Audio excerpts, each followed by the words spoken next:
Gulpy. Gulping on them coffees. Yeah. Good evening, everyone. It's the Arcadia Roundtable Gaming Podcast. Thank you all for joining us already on this fine, probably sunny, maybe not, it's nighttime, Tuesday evening.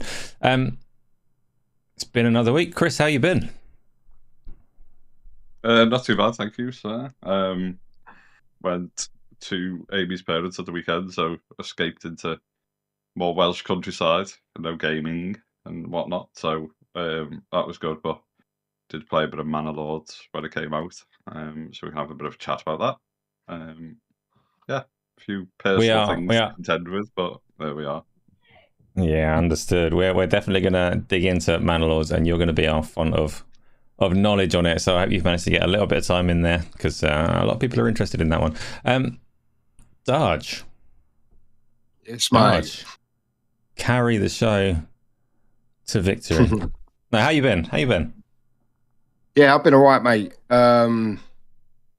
Yeah, not like, I don't know, the week seems to have flown by, you know what I mean? Had one good showcase, had one bad showcase. A little bit more gaming going on. Got a new mic, so I was gonna say something's very arousing here. What's happening? There you go, let me know in the chat, because if anyone says anything negative, I'm just fucking leaving the stream and going with my mic. Update the firmware, let everyone know that you can't. Yeah, it's so new that the manufacturer can't even support it. So nothing super special with me, mate. Another week on planet Earth, thankfully. But yeah, how have you been, mate? Brilliant, thank you. Always brilliant, whether it's true or not, and that's how we take it.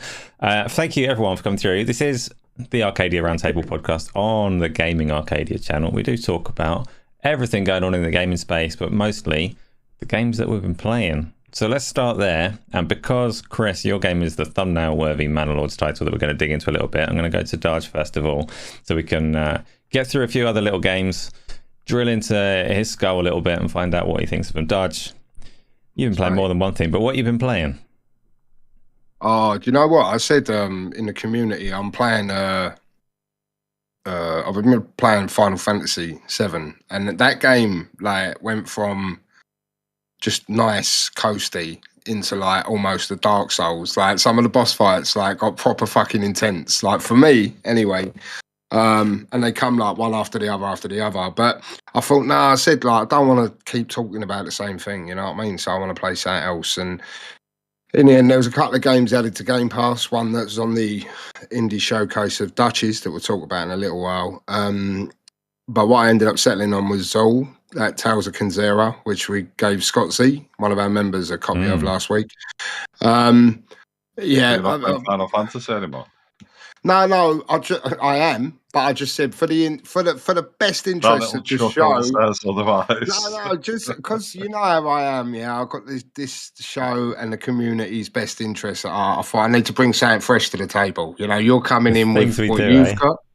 I know, but yeah. So I've done a little bit of that Zol Tales of Kinzera. And I can see straight away, like, I'm going to enjoy the game. You know what I mean? I'm probably about an hour or so into it. Ori, big fan of Ori, you know, and the likes of those like Metroidvania type games. So still too early to give a full impression on it. But I mean, it cost me like 17 quid. So yeah, it's going to be a good time. I can tell it's going to be a good time. A few people in the community are beating it already. Kev says you sounds awful. I don't know if he's just pulling your leg or... he's okay, I spoke to Kev before we came on. He's just trying to rattle me. But just a bit of Zol Tales of Kinzera. We did a little community night on Sunday, didn't we? I managed to just whip everyone up in Forza. You know, we're going to talk Forza in a minute. I want to talk you're saying Zol, I say Zal, but I don't know what's right because I haven't played enough of it. I've played about the same as you, like an hour or two, and I didn't like it at all, but I don't really like Metroidvania things. It starts off, it feels very nice and responsive. It gives you a decent like suite of abilities to begin with, but it also interrupts you an awful lot to talk very slowly about things. Yeah, I could tell me more about it though, because you like the Ori games, you said, right? Yeah, so I like a smooth, you know, like the old double jump dash, you know, through things, quick combat, you know, stuff like that. So I can see, like, obviously with regards to the upgrades and abilities that you get along the way, I'm not that far in yet to fully speak on that. But like I say, you saying then about getting slowed down, like with long talky phases and stuff like that, I am noticing that. Like when it starts really flowing and you start really getting into a rhythm, it'll be like, whoa, we're going to stop you for a minute.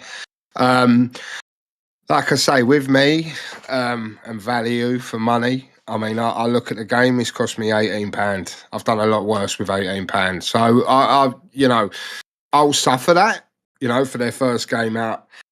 And the thing is with that game, obviously, when you see the guy at the VGAs, it's a passion project, you know what I mean? The guy's got a story that he's telling from his art. You know, so I'm not in a big-headed way, but I will allow that because I know the premise of the story that he's telling, you know, about losing loved ones. So, yeah, I'll be all right with it. I'll stick with it, and I'm pretty sure by the end of it, I'll go, was that £18 worth of video game? Yeah, it probably was.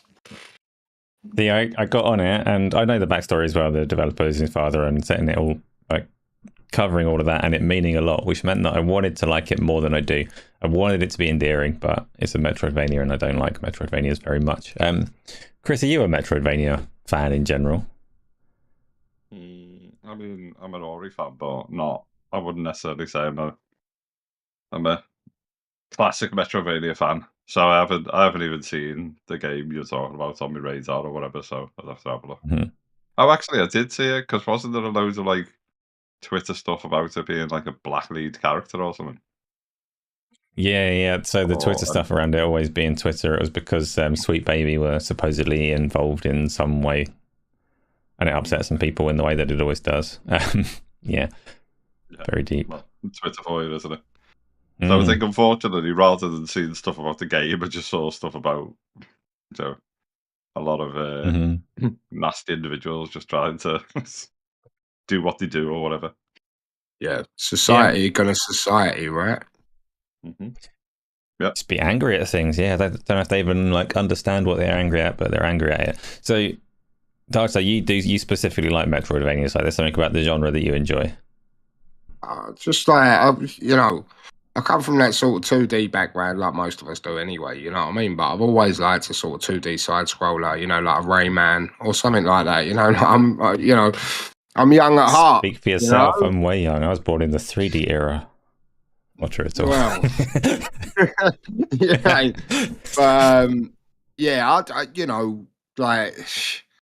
like I say, you got. I always factor in money as well. Like, you know what I mean? If they was charging me 70 quid for that, I'd probably be like really expecting levels. But I think Metroidvania is always a good genre. Like you can get it wrong, but 9 times out of 10, it's done right. Price is usually it's not in the higher end. I don't know how much. How much were Ubisoft charging for Lost Crown? Oh, full on. It was at least 50, maybe 70. I don't know. $17.99 a month. Yeah, so it's fine. It's a good game for what the money is. So speaking of though, so the reason that I don't like Metroidvanias is I really like 2D platformers normally. I like the combat and the responsiveness that they can deliver. I like the platforming in 2D more than I do in 3D, but I don't like the backtracking and the recycling, which brings me on to roguelikes, because I played what's the death game called? Darge, what's the death game that you nearly played? Death does death things. Have a nice death. See, I thought because you were going to play that for the sake of this show, and then you decided to play Zao instead. And I was going to play it, and then Kev used words like "run."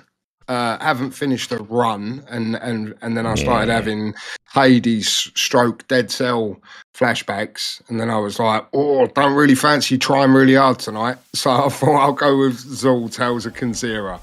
But I chose to spend money instead of getting a game off a Game Pass, So did you not like Death's Door then, Asa? I know it was obviously not necessarily a side scroller, but a bit more. So, no, not very much. Death's Door, was that really roguelike though? Yeah, it was a bit kind of like die back to. Yeah, it was unforgiving. Yeah, it was unforgiving if you died. Yeah. Death Door's okay. The crow made like little foot noises. The only roguelike that I've actually properly enjoyed is Hades. But I tried this I forgot the name again. The game where you play death. Darge, help me. Hades 2. He's busy. Have a nice death. I played that because, you see, Darge said that he was going to play it. He took himself away from Final Fantasy and said, I'm going to play one of these. And I thought, he's doing that for the community. He doesn't even want to play these games. He's putting himself out. I'm going to share the burden, carry some of this load for him. I'll be Samwise and play this game, even though I don't particularly like roguelikes. Plus, Kev in chat was saying that he's quite enjoying it. So I got on that, and I've not played it very much, and I didn't enjoy it at all. That's the short version of the story.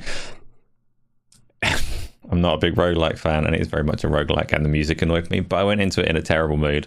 So it has this kind of whistly track in the background, and I was just like, stop whistling at me. I don't like it. And there's something about the combat, whereas Zao gives you a decent amount of responsive movement from the off, with this little double jump and his dash and stuff. Have a Nice Death gives you some of that, but not a double jump. The combat felt a little bit weird, and it gives you weapons that I wasn't a massive fan of, so I'm probably not going to play it again. But that's Have a Nice Death for me. Let's not keep it all negative though. Let's move on to something Chris has been playing, and this one we're going to blend it in with. This is one of our main topics. I was just wondering about Have a Nice Death was. I've just had to look. Sorry. Yeah. Oh, it's not bad. It's it's entirely monochrome, and it does look quite nice. It's got a decent style about it. The writing, the writing didn't entertain me particularly in the way that you can tell it's trying to be charming and didn't quite land that for me personally. It's all right, but it's only all right, and it's a roguelike. So if you're going to take a genre that I'm not a massive fan of and give me an all right, then I'm not going to stick with it. I can't really think of any other roguelikes that I've particularly enjoyed besides Hades, so bring on Hades 2 as soon as possible. And I'm including Returnal in that because I really want to like Returnal, but the roguelike mechanic... You mean you're not going to play Returnal 2? That was... teased yesterday. All of the things, that my favorite rumor was obviously people were running with it's going to be VR, it's going to be Returnal VR, and I don't know, it was never likely to be anything big, and it's just it's a novel and a art book or whatever, which is fair do. Some people like that, but not for me particularly. So, Chris, the Lords with the Manors. The Lords of the Manors. Yeah, so unfortunately, I like blitzed like 2.5 hours, kind of straight off, and then a load of life stuff got in the way, as you guys know.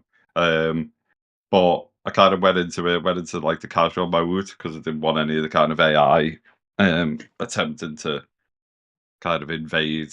Basically, when you zoom out, the map's like split into different segments, a bit like a civilization.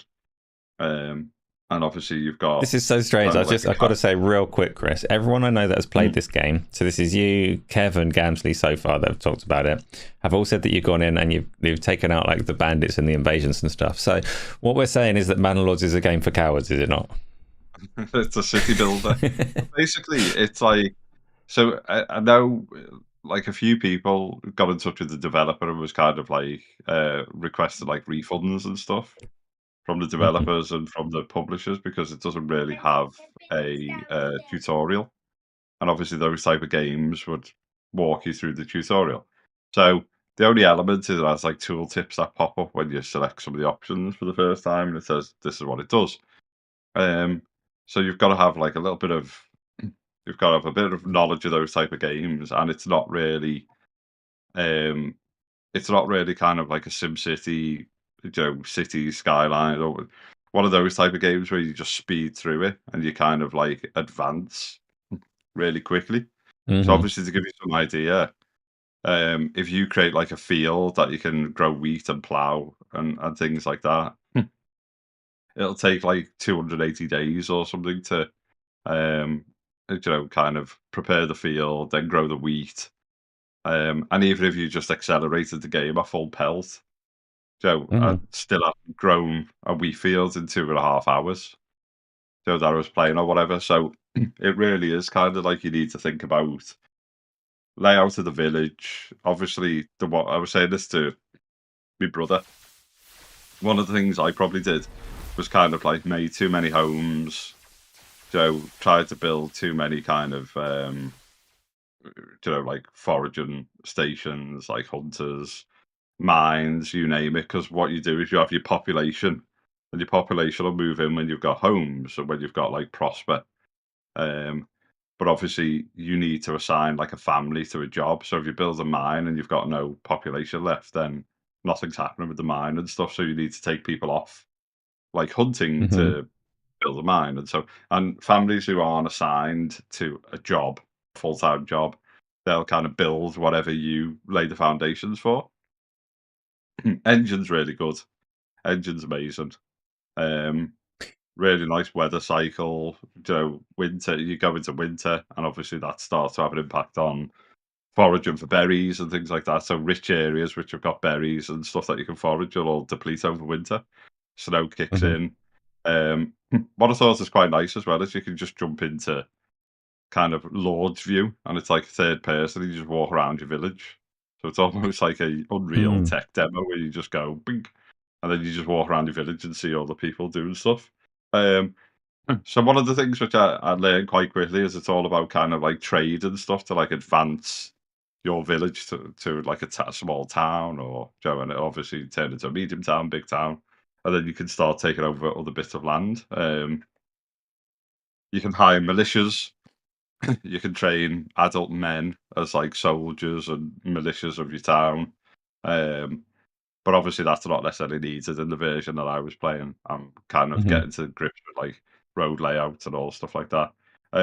Really nice kind of micro mechanics and sub games within stuff in terms of assigning like livestock, and oxes and stuff to like speed up the process of like ploughing fields. Say You need livestock like again. livestock. So you need livestock to kind of move timbers around and stuff, when you're building structures. Otherwise, like people will just try and drag it in carts and stuff. And then it's got like a really nice like trading system where you open trade routes. So obviously, I started doing quite a lot of hunting, getting pelts, getting animals, and then I was doing quite a lot of mining. and obviously chopping down trees will turn it into like planks and stuff, and you can trade that out. And you have to. It takes a little bit of time to open a trade route, and then you pay for your trade route. And then someone comes every like Monday or whatever, picks up the stuff, gives you coin and the stuff, and then you can level up the houses and so on and so forth. But at the start, it's kind of like materials, so then when you want to level up to level 2, and you can turn houses into kind of like shops and things like that, you then need coin or currency, and then that's what you get through your trade and then your livestock and things like that. So really in depth. I mean, the fact that like one guy's made it, he's been working on it for 7 years. Obviously, they got a decent enough publisher behind it, who obviously publish kind of city builders and RTSs and stuff. But you can see kind of the depth and the research. So I'm a bit of like a history nerd or whatever, so I like those type of games. But you can see like the depth and the research and all of that stuff that he's done. Because everything's like really accurate in terms of like stuff that you do. And then you can open up like a little market town, and the hunters and the guys who are doing kind of like wood and foraging and stuff, they open stalls and then obviously distribute their wares back to like people in the village and stuff. So it becomes like a self-sufficient town. So all of that's really good. So I'm going to kind of like restart the game now. I'm going to restart it with the kind of like battle element to it.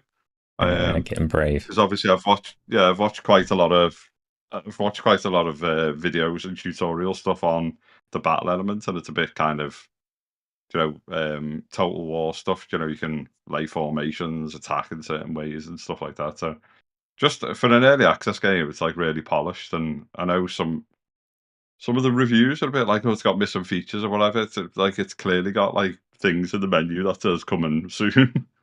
But what do you expect from an early access game? And obviously, this is one of the reasons why you don't like early access. But some people like being a part of that preview and kind of leaving feedback. I'm not like against the concept of early access. Like I appreciate the back and forth and the feedback to refine a game and iterate it and all the rest of it. It's just not something that I do myself, because I only want to play most games once. But Nate State Games is there. He's playing Manor as well, so he's also in our Discord, and is another one who's playing it the coward's way. I don't know what it is about this game, actually. It surprises me, because from the outside, like the combat as obviously being more showy, the combat is featured in most of the trailers and stuff, and I'm actually genuinely surprised that people are going into it and disabling that straight away, like as a what seems to be more common way to play it rather than the minority. But that's all good. So Kev was saying that he was doing it because to learn the mechanics and things. I think that's it. I think if it had a really strong tutorial, which no doubt will follow. I mean, I wouldn't refund the game based on like a missing tutorial or whatever that some of the people are saying. If it had a strong tutorial, but it looks like it would take time. So, for example, you can either build up your own army or hire mercenaries. And the mercenaries kind of refresh. So you have like the green hats, and you have like different, 3 or 4 different kind of mercenary groups will refresh. And like the cheap mercenaries will like cause trouble and shit in your town. The middle kind of the normal expensive mercenaries are kind of like, trained and a bit better. And then the really expensive mercenaries are like former soldiers, army and stuff like that. But in the time that I played, so I got through the winter, played 2.5 hours. I was kind of opening trade routes and stuff like that. Probably ended up with about, I don't know, like 70 odd gold or currency. And like the top mercenary group cost you 100 gold a month. Do you know what I mean? So I think the army battle side of it probably comes much later in the game. So a bit like Kev and some of the other guys, to go in and kind of learn the mechanics and just get your head around actually how long does it take to have kind of livestock? How long does it take to have enough homes to support everyone? How long does it take to have like wells and water systems, and get your head around that stuff? And then what I was saying to my brother is I'll probably start it again, and I'll go just a handful of homes, and actually go for hunting and trading and stuff first before I start trying to like mine iron and all of these things and like build a blacksmith and stuff. Because you would need all that stuff to like create armor and weapons and that. But Yeah. great game, but it's right on my street. I mean, I'm into like Annos and all kinds of RTS games, but it's just really good. And the fact that it's a nicely put together engine, runs really well, got really nice weather effects, which is one of It your does tick have. See, boxes. it is. I was watching. I jumped on the Discord and I watched Kev playing it a little bit, and it was. I didn't expect the kind of time lapse effect because he was playing it on I don't know what speed, but a much faster speed than real time. So watching the seasons roll in and the rain start pissing it down just for a short time and going, oh, actually, it does look really nice. And I saw him drawing out various fields and roads and things and shaping them how he wants. You mentioned in there that you can roam around as the Lord and look around in like third person view or whatever and get involved there. Is that just tourism, or can you choose to do some of like the tasks yourself in any way? No, so from what I can tell, is it just allows you to kind of walk around and refine and kind of make sure that your town is taking shape the way you want to. Whether in the future, you can Pick get up a involved spear in or... like fighting or kind of carry out tasks and stuff, as you say, that view. But I think it's just a kind of roam around your village and just see what it kind of looks like and feels like. But I mean, Unreal Engine, really good, as we know, and really nice, kind of works lovely with the game. All the animations, like the little intricate animations, you've got like hunters like skinning animals and preparing like fairs and things like that, and you zoom right in, and it's just, I mean, you can see it on the video now, like the animations are just superb. So like, good on the guy. I mean, as I said, it's been a big wish list for over a year or whatever. Got, And he's got so yeah, better. He's got better animations on his own than what Sega and Sports Interactive have been able to do with a Football Manager for fucking the whole entire running. They still can't nail down a man running in a game of football, but yeah, it looks really good. I just like Chris is obviously, when Chris is really into a game, like we talk on the phone and that, and he's obviously loving it. I've watched a few reviews on it. It sounds more like, I think it's one of them that probably sounds a bit more scary than it probably is when you get into it a little bit. Like I say, it's one of those thinking man games, like what Chris is saying, where you can't just go in and go, right, I want to build a barracks now because I want to create the fucking biggest army in the world. And they're like, nah, that ain't gonna work like that. You gotta create, you know what I mean? And ACG, I remember listening to his review on it, and he was fairly positive on it as well. He was saying, like, you got to manage. It's not like me. Like when I play Civ or something, I will just create a ridiculous amount of workers, and they'll be idle. You know what I mean? And he's like, you can't do it because it costs money. That's costing you having an idle family. And he said, like, even when the families produce a child, the child will go and help farm or something like that. So the guy. Really good.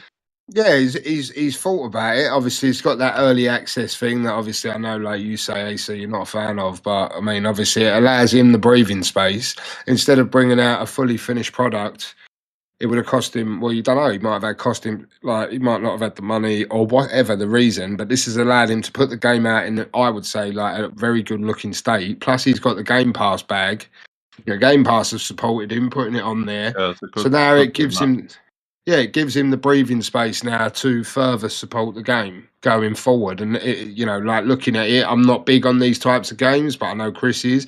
If this is the foundation to build upon, then it looks really promising going forward, But Yeah, I think I it's haven't played it. I think just to add, like, it's one of those things where 7 years of dev, and we've all done it. Like, I used to do it at Sony, and then did it when I used to mess about, like making bloody dance music and stuff like that. You spend so much time and get so close to something that you then just get a bit lost, and you kind of like, you start almost not necessarily imposter syndrome, but you start kind of doubting whether something is any good. Um, and I think sometimes like that, especially if you haven't got, I'm sure there's like art, I'm sure there's people who have helped, create like assets and things like that. But it's clearly been like his baby, and he's done all these kind of mechanics and calculations and all of this stuff, and he's probably just got to a point where if he hasn't got other devs to bounce stuff off, he's like, do you know what? Probably get this into early access and let actual real, RTS players go, you're missing a bit of this, or just help kind of shape that last Learn. That's 20% or whatever. Yeah, that is another side of early access. What you look at is like, I know people have been saying that No Rest for the Wicked and Moon are going to the community. What do you want? Like, tell us what you want, and then they'll work on it. Helldivers as well, they sort of lean on their community. I know it's not early access, but I'm saying to you, these ones that tap into their, and the game evolves on the strength of the fan base, and this one. Hopefully you say about tutorials and this, that, and the other. If he gets that feedback back, then he'll go, okay, to bring more people into my game, if I have a tutorial there, then it doesn't, so it's good. We can argue the toss about early access forever, there's pros and cons to it, obviously, but in this instance, you would like to think that he's going to learn and try and create the best thing that he can create over time, so it's good to see. Yeah. I don't begrudge him the early access whatsoever. It makes a lot of sense for this game. One more question on it, Chris. When you're playing it, does it have like either a central objective to steer you through the game, or like any multitude of objectives just to help you know what you're doing and what you're aiming for? Yeah, so like the first objective is almost to like create a small town, I think it is, classed as a small town or small village or something. So, and it tells you that like X number of like level 2 houses. So basically, like as we saw from the video, the kind of laying down like houses really nice. You can just draw a big square and it'll kind of map out like, oh, actually I'll do 12 plots or whatever. So it'll build the house, and the houses will have a garden if the plot's big enough. And then you can go in and fine tune and say, actually, I want you to grow vegetables or have livestock or whatever as a family. So it's got those little levels. If a plot's too big, if a plot's big, you can choose to like split it into like 2 plots, and like a smaller house gets put on the plot to move another family in. So it's got, at the minute, it's got those objectives. And as I say, to give you an idea, for me to get the homesteads at like level 2, I needed obviously currency and stuff like that. And in 2.5 hours, I was kind of just opening up like trade, which was bringing currency in and things like that. So it's definitely a slow burn, not in terms of a slow burn as in like boring, but it actually takes a bit longer, like Darge was saying. And Civ or some of those games, you can just, even like Planet Coaster and stuff like that, you can just go full speed, and next minute you've got like 10,000 visitors in your theme park, and you can just make loads of money and crack on and stuff like that. So there's a little bit more like thinking, a little bit more strategy, actually. Yeah, and actually building a village up properly. Actually, people are gonna leave the village if there's no food. I need hunters, I need foragers. Actually, I haven't got anyone who can make kind of bow and arrow and stuff yet, so I need this type of hunter. So it's all that stuff, but that's, if you're into that type of game, that's all the kind of finding it out and the excitement. It's a bit like that other game which I downloaded and played a bit of. Probably put a similar amount of time in, where it's almost kind of like the third person medieval kind of world builder game, but it's co-op. I'll try and remember what the name of it is. I keep forgetting. Something. It's one you linked in the week. Yeah. So I'd quite like to give that a go, with like you or Darge or whatever, in like a co-op. And that's really kind of heavily story driven. So it's almost like a mini, like the medieval Tales game, or the other game where they just announced the second one, Kingdom Come. Oh yeah. So that's quite nice. So it's like an Enshrouded or whatever, but set in medieval days. Oh, we still need to get to Enshrouded as well. And yeah, that's Manor. Yeah. So if that sounds interesting to you, hopefully you know a little bit more about it now, because it's one of those games that doesn't have the biggest marketing budget or advertising campaign going. So there you go. That's what it's all about. I'll be giving a copy away as well on Steam. So we'll do that soon. Oh, and also, just in case you don't win that copy, I'll do the Gamsley plug. It's also in your Game Pass subscription. So you ain't even got to pay for it to have a go. So you might as well have a little go of If you it. don't want to support the devs, then play the Game Pass. Yeah. If you don't want to support the devs, let me gift it to you in a competition. Yeah. Yeah, I'm pretty sure there's PC players that haven't got Game Pass going, so it's good. It's good. Darge, I got a bone to pick with you though. Go on, mate. Pick away. Pick away. Forza Sunday community stream, right? You joined us for some Forza, and you won your first 3 races in a row. You're only like a little level 14 baby. It's my first day on Forza. I've never driven a car before. We had a pretty packed grid. They were a good. Well, no, but your numbers said that you were level 14. You were the lowest level player in the entire grid. There were like 13 cars on there. Little Darge and his like Smurf account, pretending he's never played before, winning the 3 races. Tell me about your motorsport history. Why are you good at Forza Motorsport? Motorsport. Do you know what? Like, my motorsport history, funnily enough, didn't start with motorsport. It actually started with a Need for Speed game called Shift, and it was like a track racer. It weren't like a street racer, and I loved that game on the. I think that was on the original Xbox or for 360. I think it might have been 360, but anyway. Then I went into motorsport on Forza Motorsport 5 on the Xbox One. And I don't know, I just got consumed by them. Like, where I was just whacking time into them. Like, I could, those like endurance races where it'd be the same track, the same lap, and you could have an hour of doing it. And I was just like a fucking moth. Like, I was just fixated on the screen, And I've always liked racing games. But with regards to the recent motorsport, as far as it's concerned, I said it on stream on Sunday. I weren't a big fan of the leveling up system. And I'd known that there was a loud noise about that at the start when it came out from more prevalent Forza people in the community than myself. And they weren't happy with it. And also the PC port, I was having like slight issues with it at the time. It was like literally at launch. So I never went back to it. But yeah, don't sleep on me when it comes to Forza, because I can do a bit. But then again, like, you should never take our Forza races seriously, because you've got fucking silly boy Tony in the chat who likes to go the opposite way around the track and then try and take people out. But yeah, I love motorsport, and I prefer it over Horizon. I'm one of them. Like, Horizon's great, like with those set piece and those stunty areas and all the different racing types, but nah, I want to just click, get on the track and go, and yeah, so yeah, I'm all right with motorsport. Well, I was pretty upset by it because we have a clear rule on Sundays that no one's allowed to finish ahead of me, and like 11 of you were, so it was a bad time.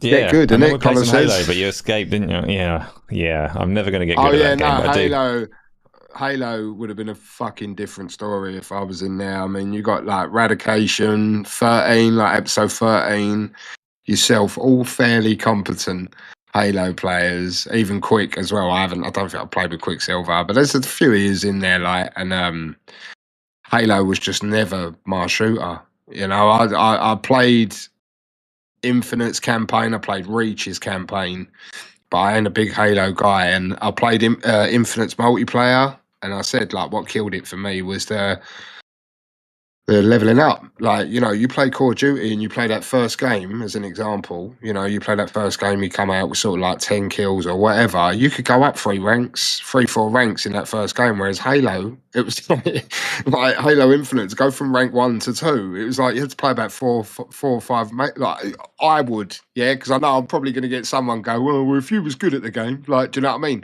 But what I'm saying is, when you're level 1 to 2 is that much work. It's a bit of a deterrent, So, yeah, I didn't really crack on. But gunplay-wise, it's good. It's great. Like, I do rate Halo Infinite's gunplay. See, I loved Quake 3 Arena. Do you know how many games you had to play a Quake 3 Arena to go up in rank? Go on. An unlimited amount, because there were no ranks. You played the game because it was fun. Oh, yeah. But I'm saying, because I'm a young, sprightly man, obviously I base it off of my generation, not your own. So I have my generation.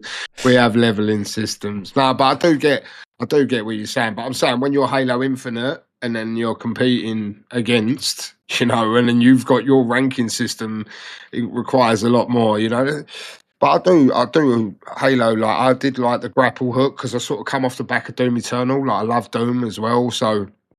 Doom Eternal, where it introduced the grapple and like all that traversal in the game. I loved it, and I see Halo, Master Chief's grappling over like these fusion core things, and I thought, yeah, I'll have a drop of that, and I did enjoy it. But yeah, it is what it is. It is what it is. Chris, you've made Formula One games. You'd beat Darge at Forza easy, wouldn't you? I think me and Darge had a game with Dealer a while ago, didn't we? And Yeah. I was just having a bit of a mare, but I didn't really play that much Forza, to be honest. I didn't think controversial. I didn't think the driving model was that good, to be honest. But obviously I'm someone who plays like Project Cars and iRacing and stuff. So a little bit more of the real world finessey stuff. Well, no, I'll have to jump into a Sunday race or whatever and see. I was untouchable in our F1 games when I was making them within Sony and stuff. But, speaking of F1, EA released like a 13-minute long YouTube video of footage of the new F1. Chris, did you get to see that? Cool. Have you seen it? Cool, it looks fucking great. It looks so. But is it like one of those where it takes proper Formula One into effect? So you have to drive a certain way, or can you just wing it like Forza, basically? No, I mean it's a little bit more. Joe, it's kind of designed for a wheel and pedals, really. So obviously, me and Forza Irwin did like a little bit of a series where we were doing like a co-op season together on the same team and stuff. Yeah, there's definitely a bit of finesse to driving and stuff like that, and it's much better on a wheel and pedals. But that's what I like about Project Cars and stuff. Like one of my favourite tracks is Alton Park. In real life, so I used to do motorbike track days there and stuff like that. So I'd just sit doing time trials around Alton Park and literally just finesse the track, and then you could go to the track and it was that like accurate on Project Cars and stuff. That really worked. So definitely, if you're into motorsports and stuff like that, you should definitely, even though it's an old game, it's just the driving model and physics model and stuff on Project Cars is just amazing. That's Project Cars was my go-to when I was doing the VR racing as well. Yeah, beautiful. Was very enjoyable, but that was older headsets. I've not tried it on one of the new ones now that they're all crispy and pretty. Maybe I should. I should. Quite nice, wasn't it? Yeah. We have apparently just the one question in the Q&A box so far, so we're not going on to the questions yet. You've got a little bit of time, but if you are watching and you've got some subjects and topics that we haven't touched on, stick them in the Q&A box right after you hit the like button. Or don't. It's up to you. It's up to you what you do with the buttons. It's your PC and your prerogative, Your Let's life. talk about... Yeah. You're very threatening sometimes, Darge. I don't mean to be, honestly. Let's talk about some showcases, because we've had two. We've had two showcases this week. One was really good. That was Wandering Dutch's Indie Showcase, which covered all platforms, indie games from loads and loads of different developers and little publishers as well. Was very, very impressive. And covering it in the same go, we had the Idea Xbox with IGN Showcase that people were a bit more upset about. So, I mean, Darge, your face is telling me that you want to say something about these first of all. So I'm going to ask you really briefly, did you... Let's get Idea out of the way because didn't realise. Yeah, I'll tell you what. I watched both of them, and Dutch is in the Discord, and I said to him, I think I said it to him even before the ID show, or maybe we were saying it during it.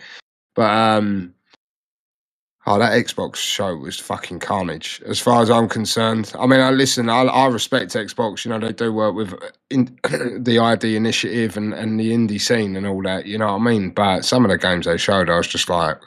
Fucking they is like with IGN and, you know, all this fanfare, you know, like we see earlier with Housemark, you know, people, it don't take long for people to get carried away. You know what I mean? Like, oh, something big's coming. Yeah, and then it sets themselves up for disappointment, and like the IGN partnership and everything as well. And just some of the games, like me and Chris was just saying, then some of the games, one of the ones that I keep, to be fair, I feel like I sort of blurred it all out. After watching it, I was like, nothing for me there. Forget it. You've seen it. But the one that makes me laugh is the, what was the name of it, Chris? It was something like something mascot agency. Yeah. And the premise at the start is like, oh, this guy was like an ex-Yakuza mercenary. And you're like, oh, all right. Like, yeah, behind that. And then he's running like a mascot agency. And you're just like, what's happening? Like, what is happening? I didn't see. I mean, they dropped a game called The Rewinder yesterday, straight away into Game Pass. Didn't really do anything, like, for me, moving the needle. I mean, you know, Gamsley, listen, like, it's all opinions. Commando's Origins looked all right. So like Commandos, I was going to lead on to Commandos. I was going to finish with a flourish. Commandos is another one of those PC games that back in the day, like Roller Coaster Tycoon, they were games that I played and enjoyed. And to see Commandos coming back, I'm intrigued by that. You're Promise. still saying whatever it was. Yeah, What Lost is this? Record. The Carnage? Oh no, Lost Records by Don't Not or whatever. They showed some. Yeah, they showed some. They showed the fucking. What was the one? The one where they said adult wanted an adult game, and it was like a cardboard box at a dinner table, and they lit a candle. It's just some mad shit. It was like what something. I think it looks really good. All you need is help. Was that like little co-op where you kind of got like the little pillows or the like little cushions, little Tetris-shaped cushions or whatever. That looked decent. I think that'll be a good. I kind but, of. I mean, Hungry looked like a fucking mobile game. Well, it's just horrible. There was nothing there, like, for me. There was no like standout game. I know that they showed the Vampire Survivors expansion thing. Cool, you know. But as far as it goes, it was an hour wasted for me. I'll be honest. They could have all had little individual trailers dropped, or, you know, like a little blog post or something like that to create this whole. I know they do this idea Xbox thing, and usually it comes after the summer showcase and this, that, and the other. But the offerings there, like I say, we're going to talk about Dutch's show in a minute, and he's an independent content creator, and he didn't even have the cheese fucking IGN hosting. Like the guy who looked like fucking Pollux Troy from Face Off. Like, I don't even know who that guy. They try and be your pal and they try and be funny, but really they just fucking cringe me out. Like, I don't want to watch them.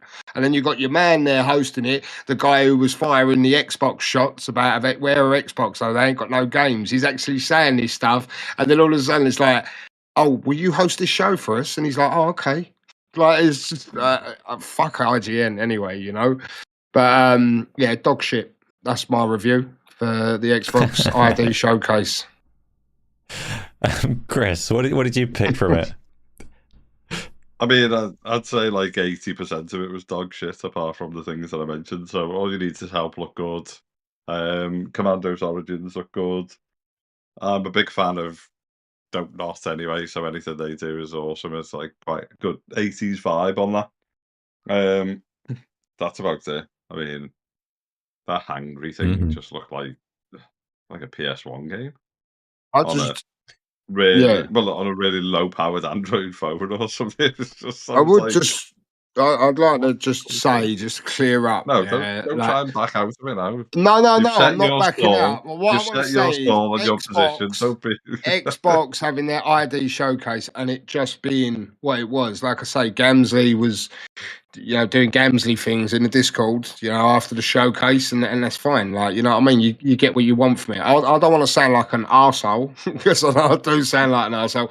But what I'm saying is Xbox putting on this showcase and only having this level of game, is dog shit. I don't want to say the games are dog shit, because I don't want to take anything away from the teams that have worked on them. You know what I mean? But it's like, you come away from it and it's like, for me personally, there was nothing for me there, and it's not to say that they won't be good games for their respective audiences. You know what I mean? But for me, like the show was dog shit based on my taste. You get me? Who was making Like, Commandos Origins? Why is it an indie thing? Or was it not like an EA? Was it EA? No, it's It not used to EA be IDOS, Originals. didn't it? It used to be Yeah, IDOS. I don't know. Find out, Asa, with your fast It was like fingers. the most. Hold It was the on, I'm most looking. polished game there. It looked, but why it was an ID or Xbox game, I don't know. Unless Yeah, I they don't I know. don't know the answer. Yeah. Oh, Well, you lovely. heard it here first. The mystery, We the don't know the mystery answers shall to continue gaming. into next week. Hopefully, we'll I crack the think case. I mean, all you need is help. Looks like that'll be good co-op for us three. I think it's 4-player co-op, so another lucky individual. We'll add it to the list of basically- things we promised to play and don't get around to. Everyone that's in chat, if there were any games that you picked out from the Idea Xbox Showcase, shout them in there because I'll have a little look at them. A little look at them if I can. We'll move on though to the bigger, better showcase. The one thing about the Idea Xbox One though is all of those games that disappointed you so much, they need to be spotlighted somewhere. So chuck them over at IGN and keep them out of the June showcase because people would have been more pissed if those games took up a significant amount of time in June, right? Maybe Xbox just trolled IGN on that one. If we've got all these great games on IGN, you'd like to think it was strategically done, but then you'd say it's Xbox, so there's probably no strategy behind it at all. But I just wanted to say I found out as well. It's nothing to do with IDOS now, like not unless the publisher's Calypso Media and the developer is Claymore Game Studios. So don't know. How they wound up with the IP, we don't know. But Calypso are old school, aren't they? Claymore, were they X? I wonder if they were X like IDOS.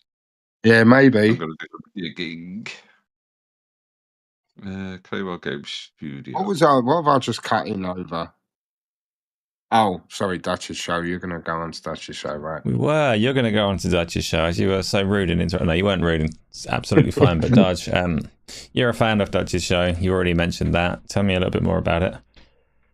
I was just like, this is like Dutch's show is the indie community showcase. Yeah.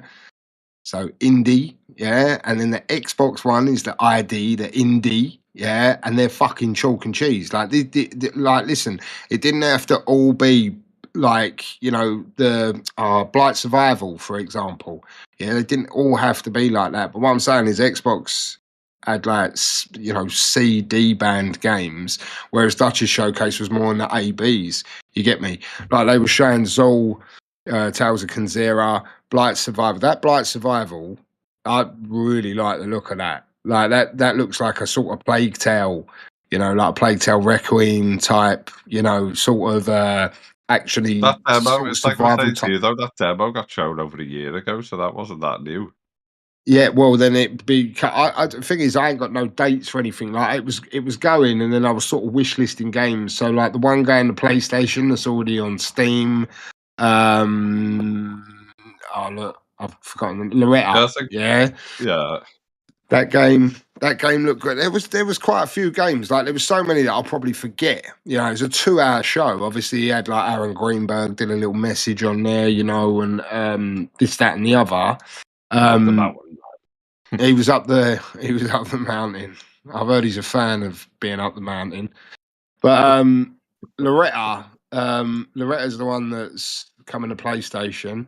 But it's on Steam now. That looked like a really cool sort of. I don't know. I couldn't work out. It was like point and click. It was like a pixel art side, like 2D sort of story type game with like quite an old feel about it, like art style wise. Excuse me. That looked good. I'm just going through my wish list to try and remember some of the others. Like obviously he showed the Zul Karma, that game Karma, that looked kind of like first person. I don't know, I couldn't work out what it was. Like it's just some sort of like psychological horror thriller type tense. It's like one of those tense type games, but the way it was presented, it looks you know, like you remember Scorn, like for the Xbox. It looks like a better version of Scorn in a less like in a more psych horror type setting. That looked good. There was the game that obviously we spoke about before we went live, Chris. Ill, like that was like so. Chris, go on, Chris. You say your bit about Ill. I've just read a lot that it's a bit like that blue box or whatever. So there's three or four people involved, and they've basically released a load of gameplay footage, then which I just look like a vertical slice to me. And then they seem to have like started a load of like Instagram accounts, and they're just getting like clicks and monetize and them, with like short reels and stuff. And then like more and more people on YouTube have started like digging, and it's like got nowhere, and they're starting to like position or pay us for early access and stuff like that. And then someone did some digging, and I think it ended up being like a group. I'm not saying all Russians are bad here, but it was a group of Russians that didn't actually diverge to like a development studio and stuff. So looks really good, but a lot of people seem to think it's not going to see the light of day, and it was just kind of. It would be like the three of us doing like a little mini vertical slice in Unreal and going, "Oh, we've got a game." And it's like you haven't. We just we do that. The reason, I have no talent. The reason we do like a day before turnout, we'll get advertised on Times Square and everything.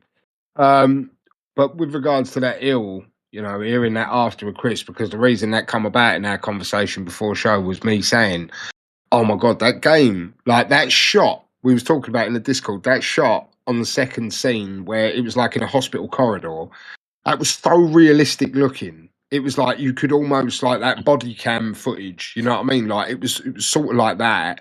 And that was a different game, wasn't it? Ill went into Ill. that game. No, I thought that was a different scene from Ill. No, I think Ill's the one which is all like gory, like Resident Evil type thing. Yeah, I think they did a quick switch over. No, I think they did a quick switch. Yeah, it's not. That's not Ill. It's a totally different style of that. The body cam one. Body cam one's real. I don't know. I was talking to Chronic. Don't challenge me, Dodge. Don't challenge me, Dodge. But I won't challenge you. I wouldn't dream of it. Because the body cam one has been doing the rounds for a while, and the fella released all his Unreal files and stuff to prove that it was a real game. But Ill is a different game. Because Ill had that kind of weird little, like, it's got monsters and stuff, and that body cam one isn't monsters. Can someone please, in the chat, please tell me what the body cam was? I'll tell you what the body cam one's called now. Because that was the most ridiculous footage I've ever seen. This is Unreal 5.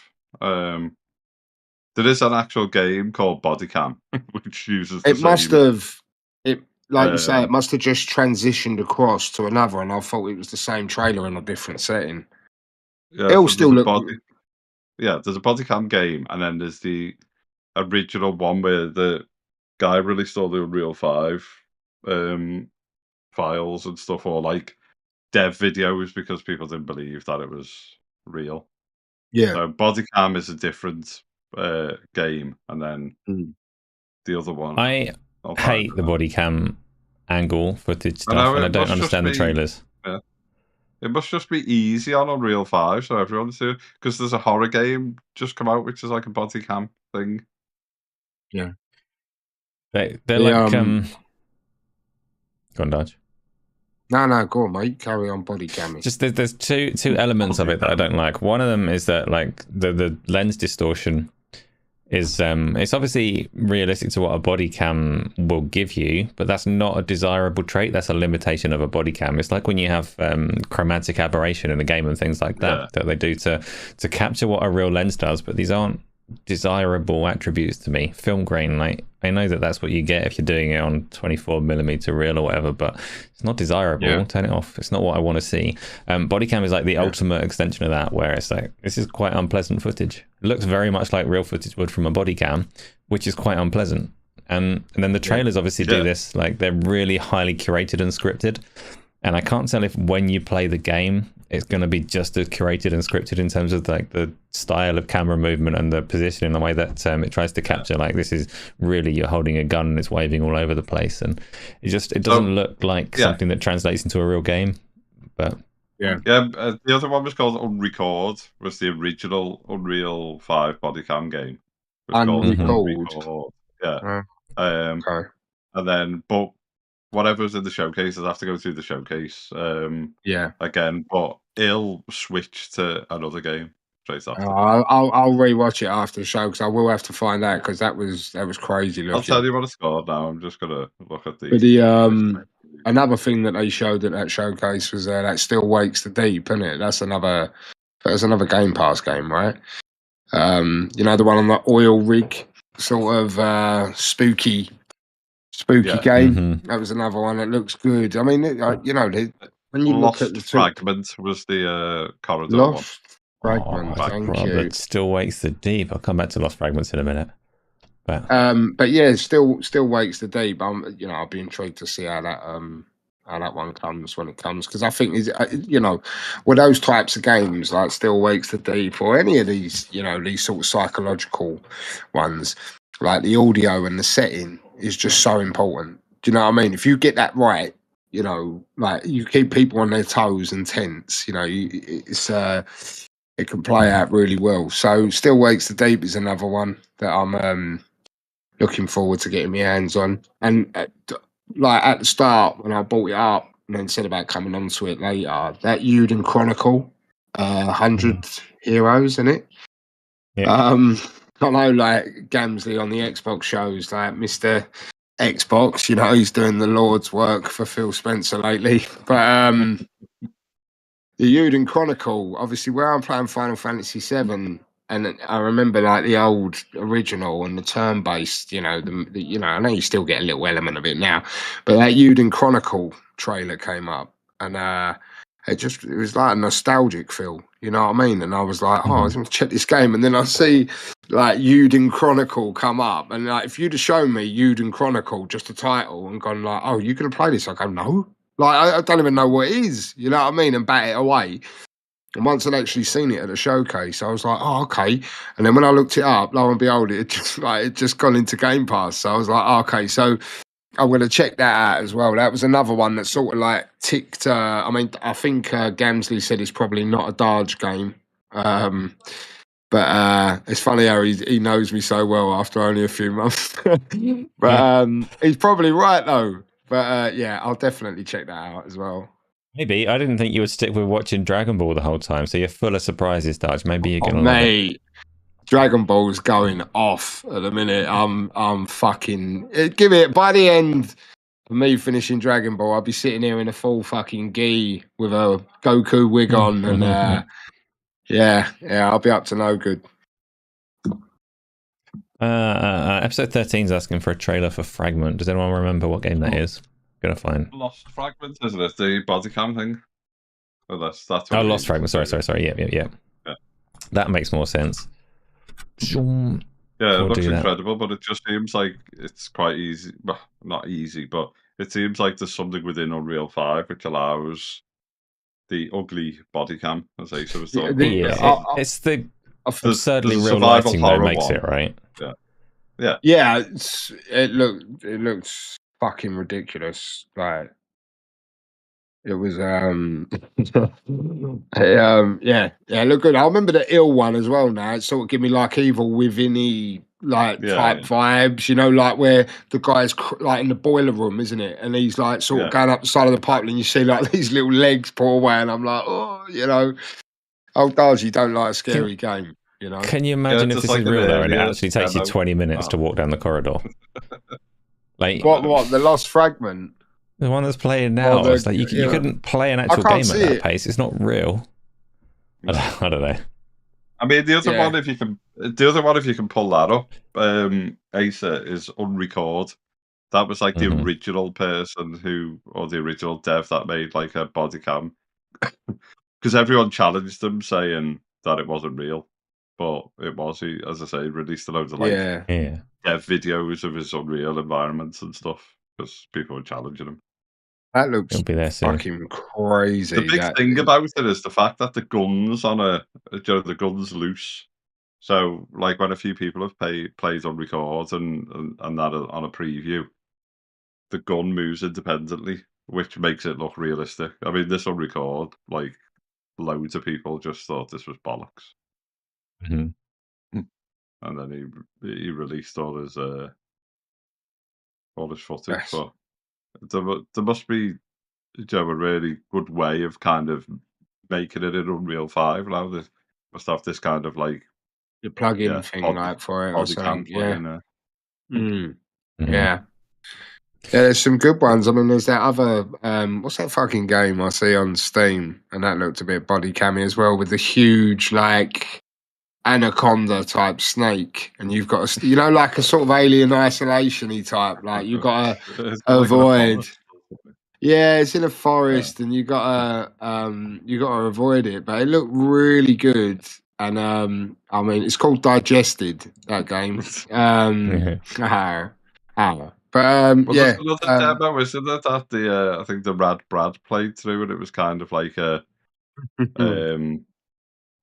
what was the Resident Evil PlayStation demo when they were PT? So it's a bit like that, but you're on a Silent train. Hill, yeah, It kind of like repeats itself, and that's yeah, body cam. Looks right. incredible. Just Oh yeah, this is Chronic. Anaconda one, which is just I'm on like mental. some fucking delayed stream. Anyway, we'll work it out. Well, Chronic's just made a good point. He's saying Darge Knight is adding games to his FOMO list. All these games we talk about.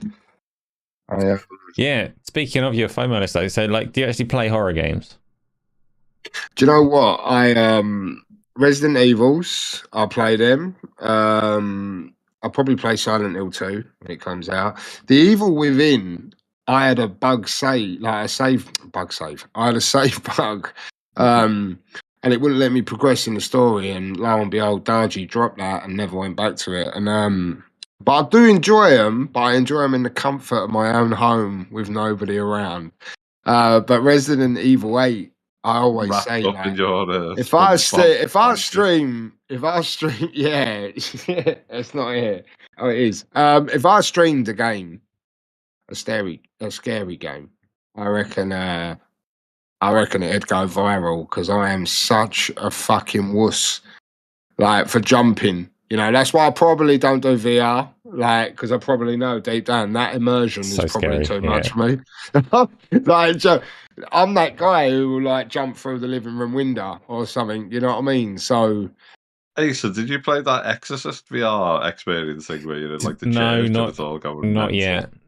Okay. VR, like presence in VR, makes anything so much more scary. I almost died playing something stupid like Serious Sam, or I was doing a Skyrim VR stream, and there's this there's this massive skeletal dragon strapped to a ceiling that was just like, oh shit, and I was so tense thinking that this thing was going to come to life and try and kill me at some point while I'm wandering through.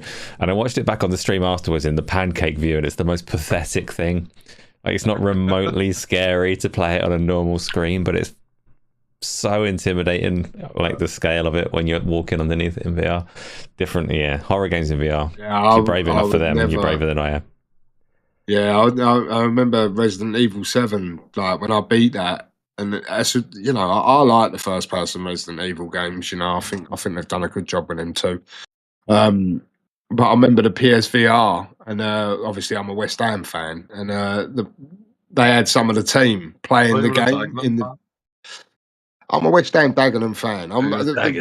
For the benefit of the story, I'm West Ham, but I'm West Ham and Dagenham. But yeah, and they basically put the players playing, and I just watched them playing it and jumping about, and I thought, there's no way I could do that. Like, I couldn't do it. Like, especially in Resident Evil 8, when you get to that house, like, it's fucking no way. I would have kept that helmet. That would have gone, mate.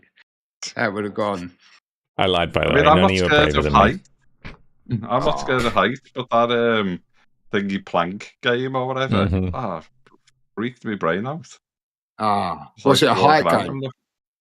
Yeah, it's basically a plank off a skyscraper, and you walk out on it. But like Asa was saying, as soon as you're immersed in that kind of like depth of field and VR and stuff, I was just like, this is fucking ridiculous. And one of the lads in work was having a go and kind of like fell off it, but he just crouched. He just went into like a fetal position and just screeched. As you There's fall so into many it. videos Like, of people doing that. Yeah. Yeah, I do that. Like I do that for a living with my real vision. So Or just curl up into a not the fetal go into a Skype. little fetal. Who's A little paying you ball for and Yeah, fall off when the that's part of the roofing health and safety. If you're going to take a fall, curl into the fetal position and you'll be all right. that. Everyone You'll knows just- that, right? You'll just You snap start well all with your it, like yeah. kneecaps and everything. Oh, mate. Right. So Right. on the indie, let's just sum it up. On the indie, Wandering Dutch better than Xbox. Yeah, that's fair, right? Because I think so. And the chat, whatever you think, put Dutch or Xbox in your. And he had Aaron Greenberg and ID. And he had over Greenberg. at IGN, didn't? Obviously, I episode reckon- 13 will put Xbox because there's no way his fingers will allow him to do reckon any different. I reckon Xbox with a troll and IGN on that. Yeah, giving. Yeah. Oh dear. Oh dear. Oh, Right. dear. Let's move over then. We've not got many topics left before we get into our questions. Let's talk about some of the controversies going around. Shall we start with Darge? You didn't want to talk about this, but I think you do want to talk about this. Let's start with the Stellar Blade censorship, outrage, and comedy. So, Yeah. for those that don't know, Stellar Blade has come out. It's released. Yeah, it's released. It's out now. You can play it, but if you patch that game up, you might not. I'm not even going to say what I was going to say. You might not see it quite as much as you did in the disc version. You might play the version. No, I'm not going to. But, there's a particular costume. We're all friends in here, Asa. Say it's a safe place. Say what you want to say. Come on, open up. Come on. Let it out. No. So there's a costume, right? They slightly changed it. They slightly changed it to add a little bit of lace covering for some cleavage and slightly covering up a little more hip than it did in the original version that people have had access to. And it upset people enough to petition Sony and the developer with multiple recordings of people grabbing their sword and their shield and committing it to the cause. Grabbing their swords. And it's very embarrassing to know that even anyone on this planet might associate us with them because we also play video games. Darge, what is going on? Sorry, did you see that video of that fella showing off his stomach and going, Yeah. do I look like an incel? And he's like, look at my home gym and everything. And he's just like, what of his 215? What are his 215 kgs either end of his fucking bar? Like as if he was fucking Jeff Capes. Society's a delicate thing these days. People want people want to see virtually naked. Was it altered by that like baby whatever they're called? Or was it just altered by Sony? So it wasn't altered by Sony either. This is one of the things. All the petitions are aimed at Sony, and people are getting really upset that Sony are censoring their game. But the version on disc is the version that Sony will have certified. So Sony are not censoring their game. Well, I saw a load of uproar about, Sony censored this, but they allowed like sex in, The Last of Us 2 or whatever. It's like, what? Let's try and do the impossible and justify what these people are saying in some way. Like the devil's advocate is going to try really hard. Is there do they have a point? Is there anything to it? Is there some censorship going on here? Should they be upset that the artists? First things first. So first things first. Let's get it right now. Yeah, the people made the game. Yeah, so who makes the decisions on what happens with their game? And it's them. Whether or not they take. It would be Sony. Sony would step in, but obviously, but I'm saying if whoever's making the decisions to censor, now it is what it is at the end of the day. Like, if you're going to get bent up about it, that's more of a you issue, right? Like, come on, let's get with it here, yeah? Who's really getting emotional? Because I've seen some of the people, K Med, Kev, he's a good boy. He spent yesterday just, because these days, like, for some weird reason, like, these petitions now, you can attach a video message of yourself. I don't know why I you look would like an want to do incel. that. Yeah, but why would you want to? I don't know. Maybe I'm Whoa, different. gosh, you But went so high that you Your almost voice went, became yeah. you, I you're know. muted. It happens. Sometimes the old church choir voice of mine comes out every now and again. But yeah, I don't know why you would associate yourself. I mean, to you can answer sign a Ace's, petition. to play devil's advocate and answer Ace's question, I think none of us want to be, censored. Ignore the Stellar Blade thing. I think if people start to go and you can't see hear a swear word on telly or a film or whatever, and like the classification boards are going, it's an 18 or it's a R or something, but we're going to change we're going to do a Demolition Man and change Taco Bell to Pizza Hut for the European market. Then I don't think any of us want censorship. But this whole kind of like just being het up on a skimpy outfit or whatever that has no bearing on the combat of the game, the like story of the game and stuff like that. It's just mental. So what's like just Asa, just paint because obviously I know the coup, yeah, but I don't know the changes, so to speak. So again, can you just remind me the censorship was what? So basically, the original outfit was virtually nothing, correct? It was a bit skimpy. No, Skimpy. it was. I've not seen like the 3D model or anything. I've only seen pictures. So Is this the outfit where people were idly hanging on ladders and watching the No, jiggle? it's not that. No, that one's still in there. That's just the game in general. That is the game in general. No, this is one specific outfit that's like a swimsuit, like a all-in-one swimsuit that had quite a low cut, like cleavage space where they put some lace thing underneath it, and they changed the line of it. Jesus. Yeah. Did they? You're joking. Pete saying use your safe word, Asa. To get out of the conversation. I mean, look, Replicant has just put in, he's loving the game. Yeah, like him and Luke Steele are like loving the game, you know what I mean?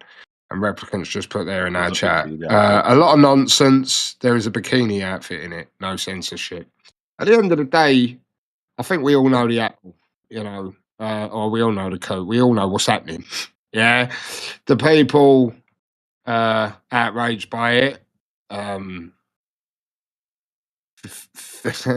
Fall into a certain category of people, should we say? This is what I don't like in today's age. Yeah, this is what I don't like. This decision's being made and then it goes to the bigger picture. Oh, we don't want censorship, because then this is why things like this happen, because then it gives them a leg to stand on, which is go, oh, I'm entitled to this. Because if I say, oh, well, what if you fucking mess me around in my everyday life? It's like, nah, mate, it's a video game. Yeah, with an imaginary character who you've become fucking affectionately attached to. Yeah, and you're a little bit bent up about an outfit choice. You know what I mean? Like it's not the end of the world. You know what I mean? Like if you can still jiggle on the ladder. Phantom Death saying the gore's being heavily downgraded. I don't know if that's true. From what I gather, that's not true. There's it might be a legitimate thing, Phantom Death. I'm not calling you out on it, but from what I gather, secondhand information following the story through, that gore was never in there. There's a couple of publicity shots where you like execute a certain boss and you get covered in a whole load of blood. And there was lots of speculation on why that might be reduced and whether it's between like quality and performance modes and all the rest of it and what the differences are. But as far as I can tell, this extra gore mode was just PR material. So I don't know for sure. But yeah. That leads into as well the fact that obviously I don't know if you've seen it, but in Japan, EA Japan are not happy because Stellar Blade has been given the okay, but Dead Space wasn't allowed over in Asia or Japan. Yeah.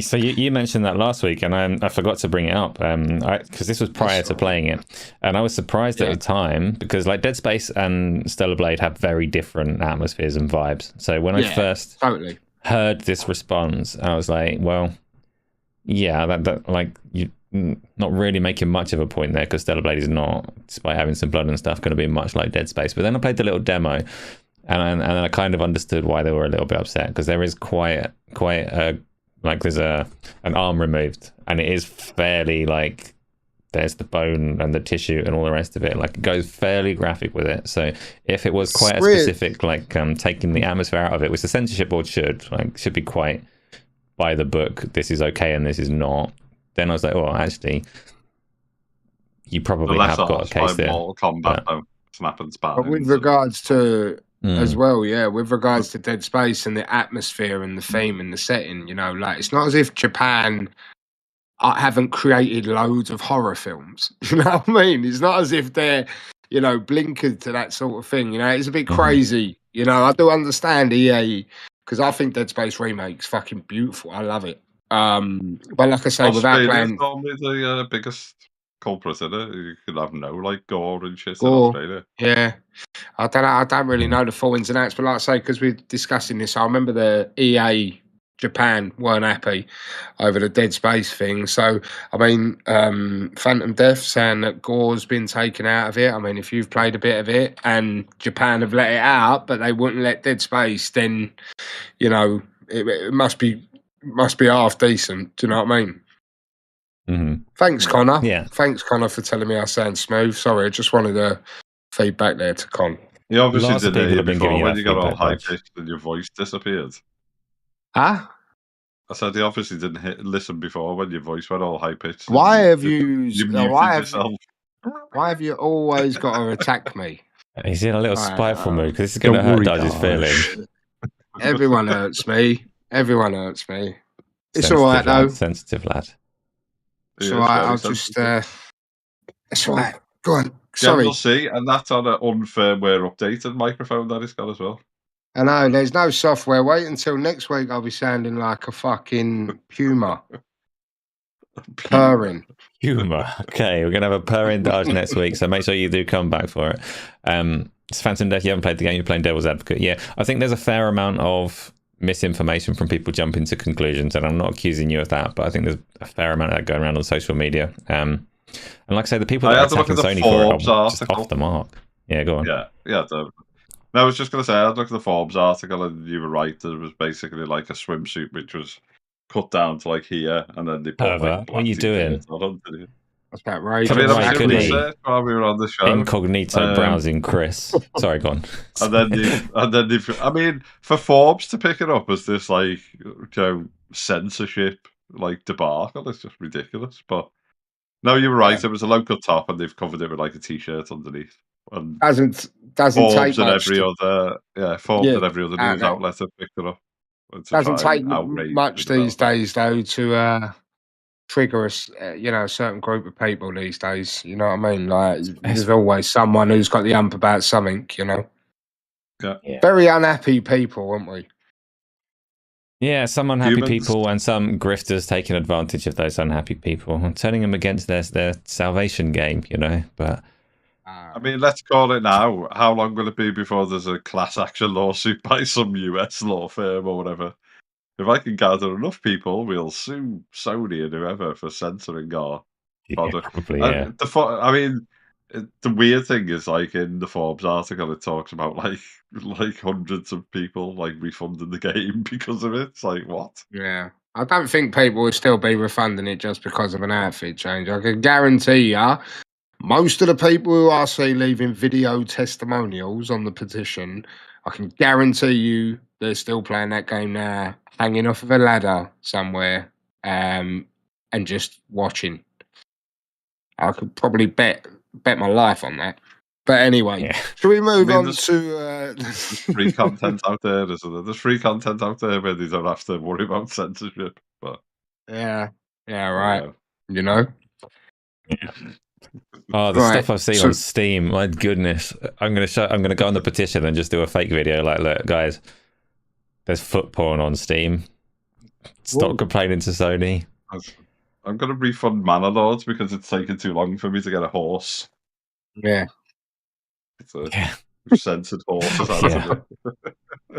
There's reasons that Gamsley hides his Steam account from us because he's got some dodgy shit on there. Yeah. Let's do. Should we do it? Sweet. Xbox, what? Showcase. You're not the presenter. Well, do you know what? I ain't even going to buy it. Joint effort.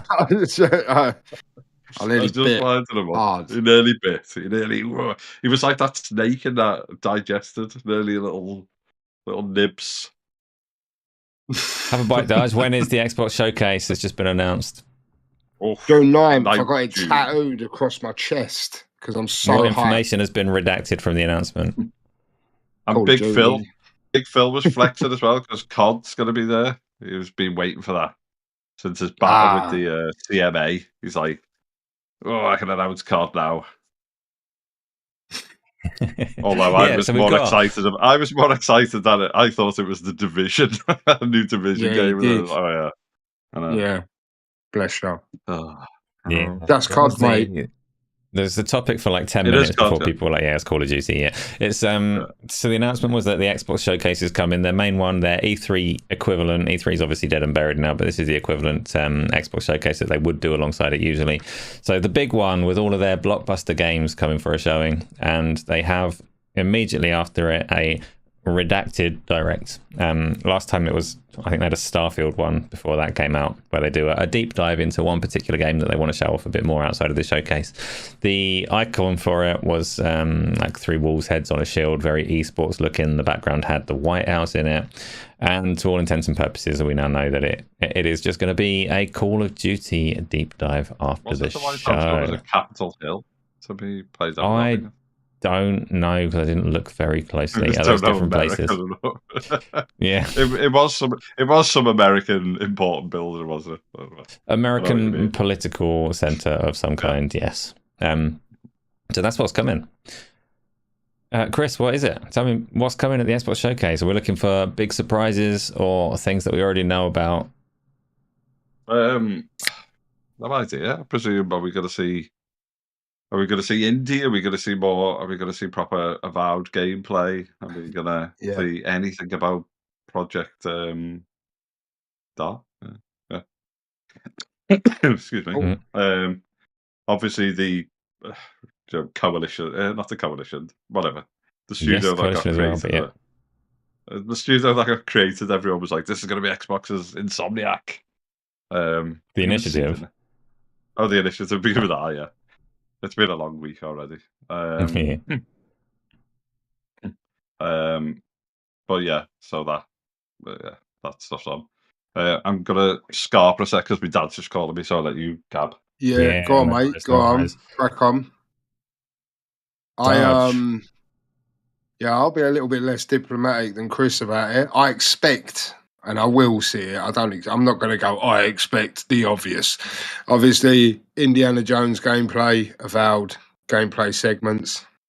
Hellblade would have been gone by then, so that obviously ain't going to be there.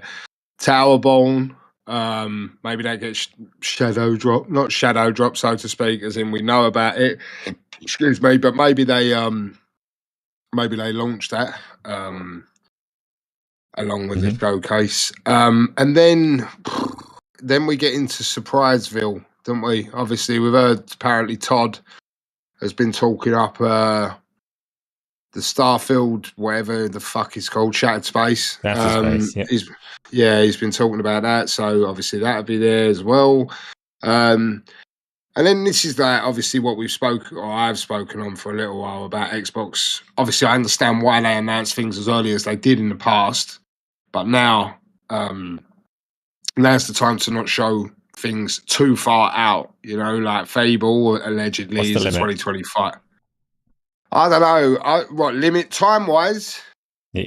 I think the perfect way of doing it is to reveal a game. So, let's just say, for argument's sake, there's fuck knows whatever the next id Tech game is. Yeah. So the next id Software game gets revealed this summer. Yeah. Be it Doom 3, be it Rage 3, be it fucking new IP, whatever.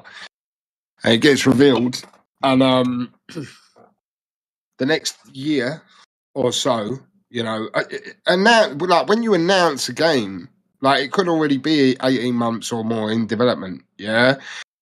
When the next time it comes round, you want to see a big gameplay segment of the game and then followed by a release date, and that's it. Do you know what I mean? You don't want to, like, Hellblade, you know, for as great as it looks and that, like, we ended up seeing that fucker about 5 times, you know, and it gets to a point, even at the start, where Listen, yeah, like Ninja Theory are more about the storytelling and the atmospheres and the worlds that they create and the mental, like the audio and everything. They want to encapsulate everything. So they will show you a little bit where she's like fucking staring at a puddle and everyone's like, whoa, where's the combat? And they're like, well, that ain't what they're setting you up for, you know what I mean? But as for what they're going to show, I mean, I would expect something from South of Midnight at this thing in the summer.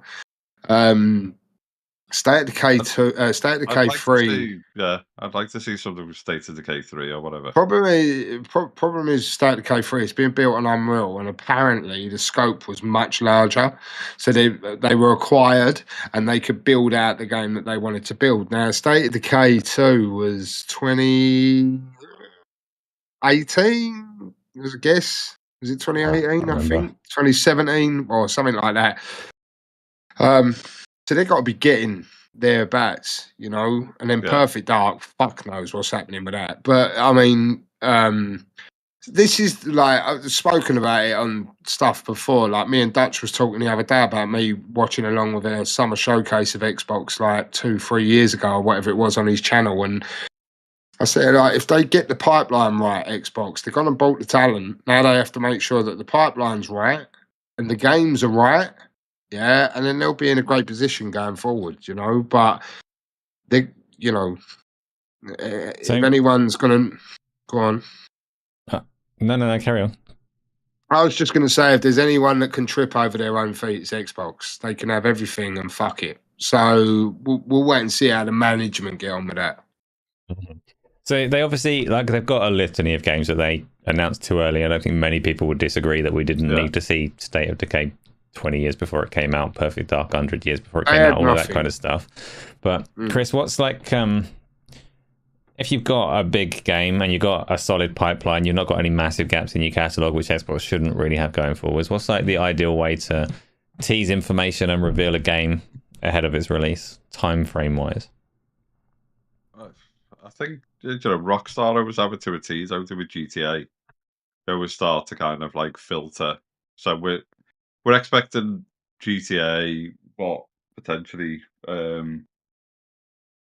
next year. People were originally saying the end of the year, won't it? But it'll be like next year before March or something, or was it? So I think there's rumor isn't there like the next GTA 6 trailer's gonna be in June or something. I think it was. So I think Rockstar like feed the kind of trailers for GTA and Red Dead in a nice way. I agree with you, Ace. I think like they just announce stuff for the sake of it because they obviously were trying to sell consoles and get people excited about the new gen. And obviously just seeing a woman, you know, targeting a bloody a deer or whatever, and then just sticking a title screen up and stuff is way too early. I think Avowed, it was more kind of like, oh look, we're doing something with Obsidian or whatnot. But they need to show stuff now, and it's so there's two different ways to approach it. Like I do like the odd kind of stealth drop, you know, like they did with Hi-Fi Rush and stuff. It's like, oh look at this that we've been working on, and you can get it now.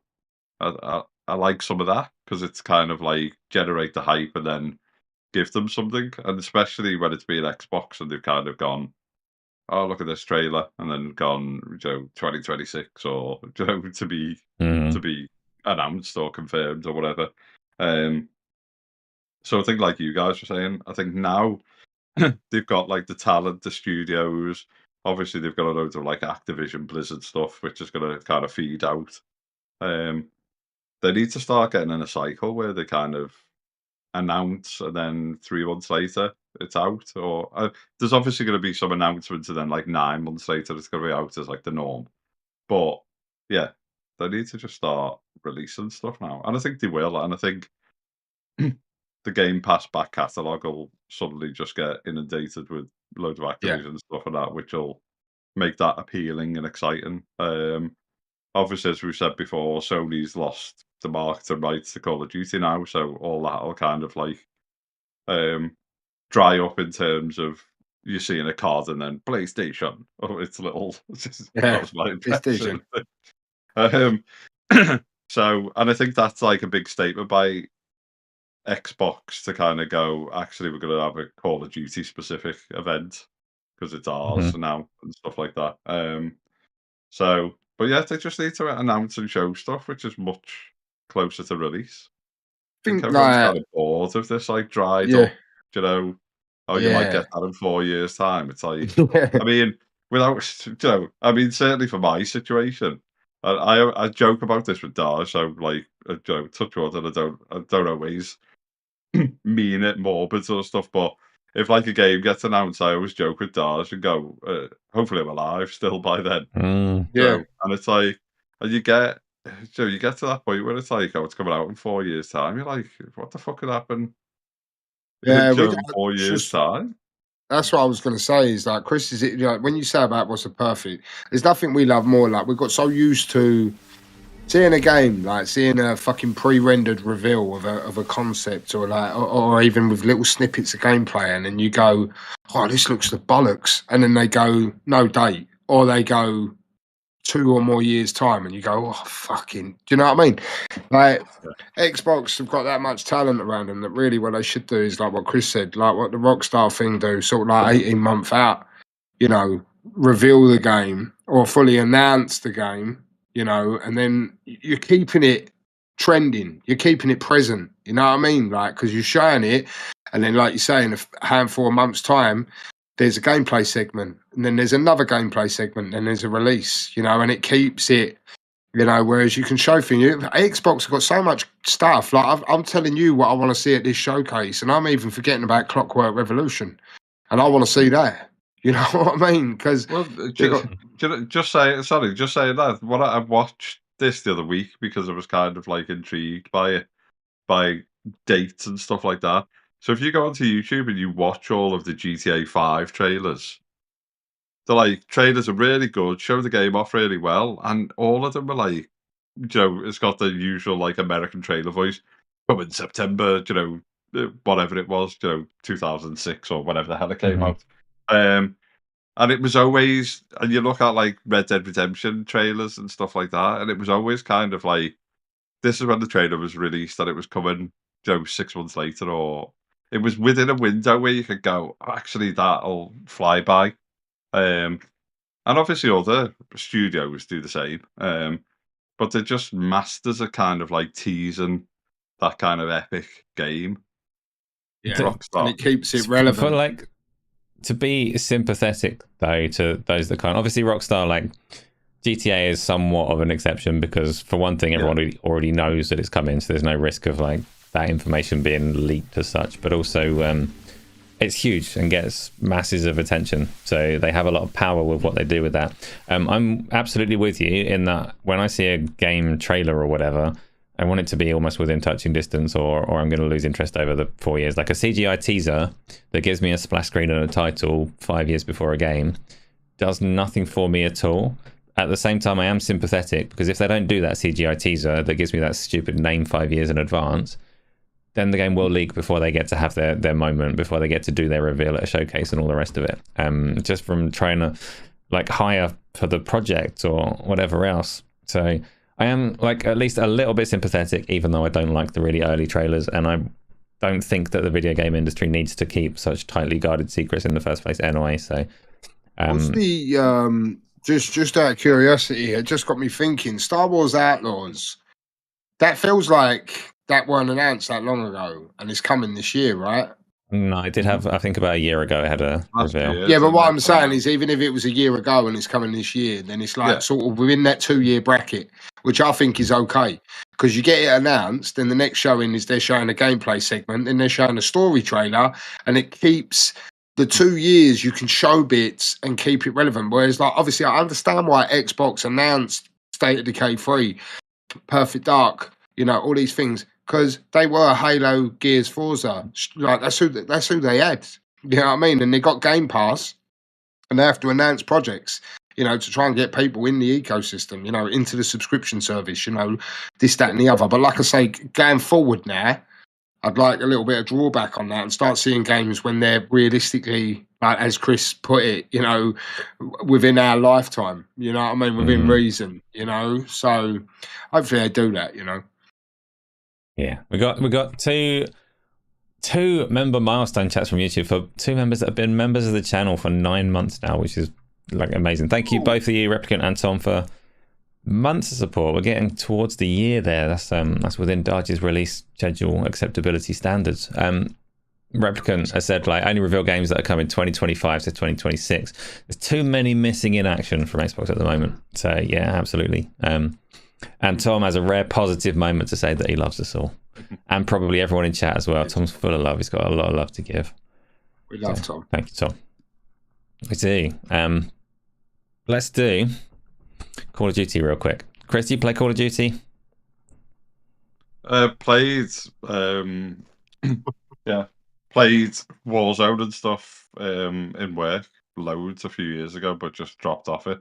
Played the last, not the Treyarch one, the last major, because I always think, you know, Infinity Ward's Call of Duty is a Call of Duty I prefer. Less interested in Treyarch, although the odd ones being all right. Yeah, but bought that on PC and played it on PC. Yeah, it was a decent game. Good. I like the campaign levels and stuff like that. I just stayed away from Warzone and things like that because the amount of like cheating going on. People just do headshots. You only have to search Warzone cheating on YouTube and just watch all the videos. People get caught and stuff like that. But for a franchise so big, the fact that they just allow that to happen is just fucking scandalous. It's like it's trending, isn't it? Member. Thank you, Stephen. That's awesome. Big up, Stephen. I was just gonna say, like, it trended, you know, Dr. Disrespect and Ninja and Fortnite and Battle Royale and all this, you know what I mean? But like what Chris is saying, I flirted with Warzone for a bit, but it's like it's fucking hard work, you know what I mean? Like, it's, you know, I've always much preferred in my core, and I was a big Call of Duty player, you know, like me and my pals local. We played through all of like COD 4, World at War, you know, like when it really started ramping up Call of Duty. 6v6 multiplayer, like that's what we loved. Do you know what I mean? And Warzone, like I get it, it's a thing, you know what I mean? But give me 6v6 multiplayer, and like Chris was saying there, for me, I spoke to Dave Mack, he's trying his absolute best. He will not trigger my FOMO over Modern Warfare 3. There is no fucking way I'm paying 40 quid for that game. But we got him to get Modern Warfare 2019, which for me is one of the better ones of recent. Infinity Ward, and I think it's also like the first one on the new engine, or like the new iteration of their Infinity Ward engine, the Warzone engine. But yeah, like Warzone, it's going to make loads of money, you know, regardless whatever it does. But yeah, I don't mind Call of Duty. Do you know what I mean? It's just not for me. It's just not as big because it's split now. People are playing Warzone, so the multiplayer lobbies ain't as populated, you know. Yeah, that's my two pence on the situation. Speaking of kind of like modern FPS or whatever, the next thing I'm interested in is this like grey zone warfare that's been following for a few months, and it's sneaking out with it's kind of like PvE. There's like different teams of. That's a terrible name though. It's great. The next Call of Duty, I don't care for them. I'm only playing the next Call of Duty if it lets me carry forwards my Nicki Minaj skin, or I'm not having any of it. That ain't happening. You're joking. That ain't happening. Of course I'm joking. I don't have a Nicki Minaj skin, Darge. I'm being silly. No, you do. Don't get all caught up in the details. You have got one. I'm telling you, that was from the heart. You said that. You've dropped the ball there, mate. I don't Call of Duty. I can't handle that game. Let's do Steam Southwood, by the way. Thank you for joining up. I know you've been around a little while. Enjoy the fruits of the Discord. Get involved in the giveaways and all of those kind of things. On that, fingers up from Darge. Ooh. On that, you were segueing nicely. I thought you was going to do it, and then I thought, no, I'm jumping in. So Stephen's a new member of the Discord. That means, so I'm announcing we give a game away every month. First month, we give away Dragon's Dogma 2 to Tony. And then last month, we give away, or this month, we give away Zol Tales of Kanzera to Scott Z. May's giveaway is Ghost of Tsushima. I was going to make it Steam only because it's obviously the director's cut coming to PC. But then I had a second thought and thought, well, if you want it on PlayStation, if you own a PlayStation, you haven't played it, or it's up to you at the end of the day. So Stephen, he's a member now, so he'll be in the draw. And all you got to do, if you're not a member, is just get involved, whether it's through Patreon, whether it's through the membership here. You'll get put into our Discord community, which is not dead. In fact, is vibing, is buzzing every day.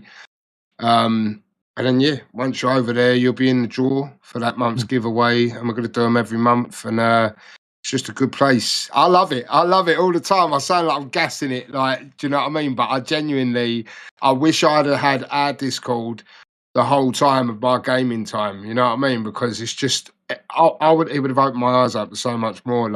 Everyone's playing different stuff and sharing stuff to other people. It's great. I love it. So get involved. The Discord has totally changed things for me as well, because I don't like playing games with strangers, and the people in the Discord, there's so many good people that we can just get on with multiplayer stuff and actually have a good time. So highly recommended.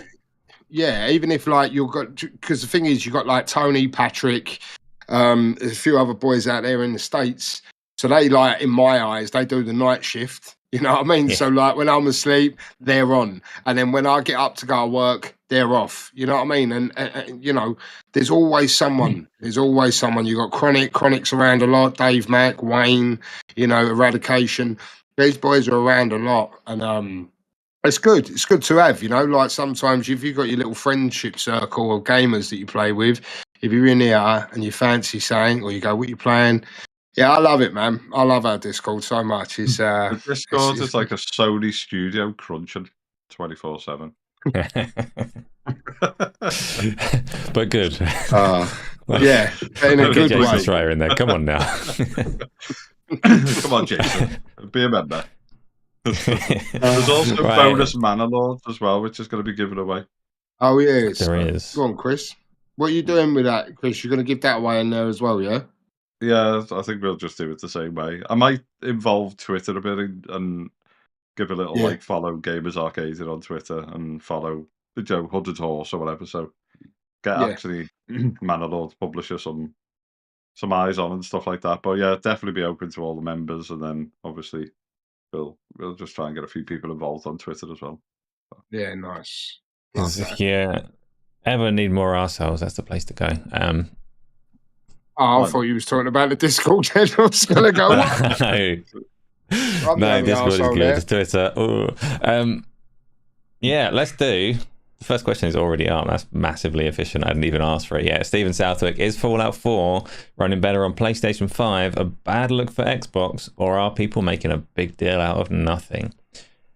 So this is Digital Foundry and I think NXG Gamer for IGN have both looked into Fallout 4 performance, the next gen patch update thing that came out in sync with the series is running better, I think, specifically in the quality mode on the PlayStation 5 higher settings. I don't know, I've not actually looked at the details, but it is established that it is better in some capacity. Chris, do you know more about how it's better? Have you seen that? No, I mean, the only thing I noticed is there was a bit of confusion around, so the Series X version actually runs targets 60 FPS on all modes. So it's the only version which ignore the PC. It's the only version that targets 60 FPS. So obviously they released kind of like a whatever, a patch note chart or whatever, where they were saying quality mode I think was 40 frames or performance was 40 frames or something like that. Then Bethesda had to release another correction to say actually there's some misunderstanding and Series X is the only platform that targets 60 on all consoles on all graphics modes. I mean, Fallout's been on PlayStation for God knows how long. Obviously we had this conversation about it just being a lot easier to program for. Bethesda was a multi-platform developer for so long. So I mean, it's a little bit funny because we end up having these conversations all the time, don't we? Of like zooming in and looking at frame pacing issues and stuff like that. And would anyone actually notice it if IGN and Oh, nobody had called it before these videos came out. There was no mention. Like, look at the difference before the video came out. But so Skyrim's anniversary edition that came out on the series and the PlayStation 5, that was also significantly higher performing on the PlayStation 5. Like, I say significant, it's the wrong word. Same detail. Nobody knows until a video comes out and tells them that it's the case. But it was also outperforming, which is weird though, because Bethesda, by reputation, nobody expected that, because the previous gens, like the 360 and PS3 gen, was wildly in favor of the Xbox because of the architecture of the PlayStation 3. So it's not like they're picking a favorite, even though they're now owned by Xbox, and maybe you'd want them to pick a favorite. It's not like that's how they're rolling with it. It's like I said on previous episodes. It's just easier. The technology group, if they need it, the SDK is just a lot easier, and it's got less SKUs to cater for. Obviously, the question mark, or the interesting question mark, will be, what does PS5 Pro do in the mix when that comes out? But until it does, it does. But it's like tribalism in sport and stuff like that, isn't it? People will just use all of this evidence in some type of flex or whatever. Let's have it right. Yeah, if you're an Xbox owner and you're playing the game, you're playing what you got. You know what I mean? If you're a PlayStation guy, no one knows the fucking difference. No one's seeing the difference. Digital Foundry tell you the difference, and that's how they built up what they built up. Fair play to them. Do you know what I mean? Like, why not tap into that console war, that tribalism? You know, if you're like doing the crunching numbers to come out with, we're noticing fucking 4-5 frames better on another system. That's all some people need. That's all they need. That's them, man. That's their Christmas. They're made up. They're out there on the Twitter streets. Like. Here's what they are, though. That's how I picture these people, like that. Like, oh, we're winning. Like, we got a little win, But it's like, you're right, though, isn't it? It's like, it's like whoever are playing better than West Ham at the minute. So are you gonna then everyone not be a West Ham fan and support the other team? And it's like, if someone's on their console of choice or a PC or whatever, they're not gonna go, you know what? I might just nip out and buy a PS5 and get another telly and put that next, buy another version of the game and put that next, and just see which one's the best. It's like when Hogwarts Legacy came out. PlayStation, like Sony and PlayStation, had the marketing rights. They helped them with some development and stuff like that. Hogwarts Legacy run near perfect at 60 FPS in the performance mode, compared to Series X. And I ran a performance mode on Series X, but there was like a couple of weird things where, like, once you played it for like 3 or 4 hours, it was almost as if like VRAM started to like have leaks and stuff like that. You get really weird frame rate and frame pacing, and you'd save the game, restart it, and it'd just go back to normal, and it'd have some little janky like drops and stuff like that. But there's no way in the world I was going to run out and buy a PS5 just to play Hogwarts Legacy. Well, you play what you've got, in the same way that you support who you support or whatever it is. But we just know it's a good narrative for people on social media, isn't it? But what they argue the 4 or 5 frames per second, but what they don't pick up on is the fact that that whole console is making that organisation a load of money, and actually. Are those devs at Bethesda sat there and going, do we really want to put all the time and effort to get those 3 or 4 frames per second back? Or do we just crack on with the next Starfield add-on or something else? It's got like lethal migraines just put in the chat there, like, PlayStation gets a pointless win and Xbox gets all ponies money. So who's really winning?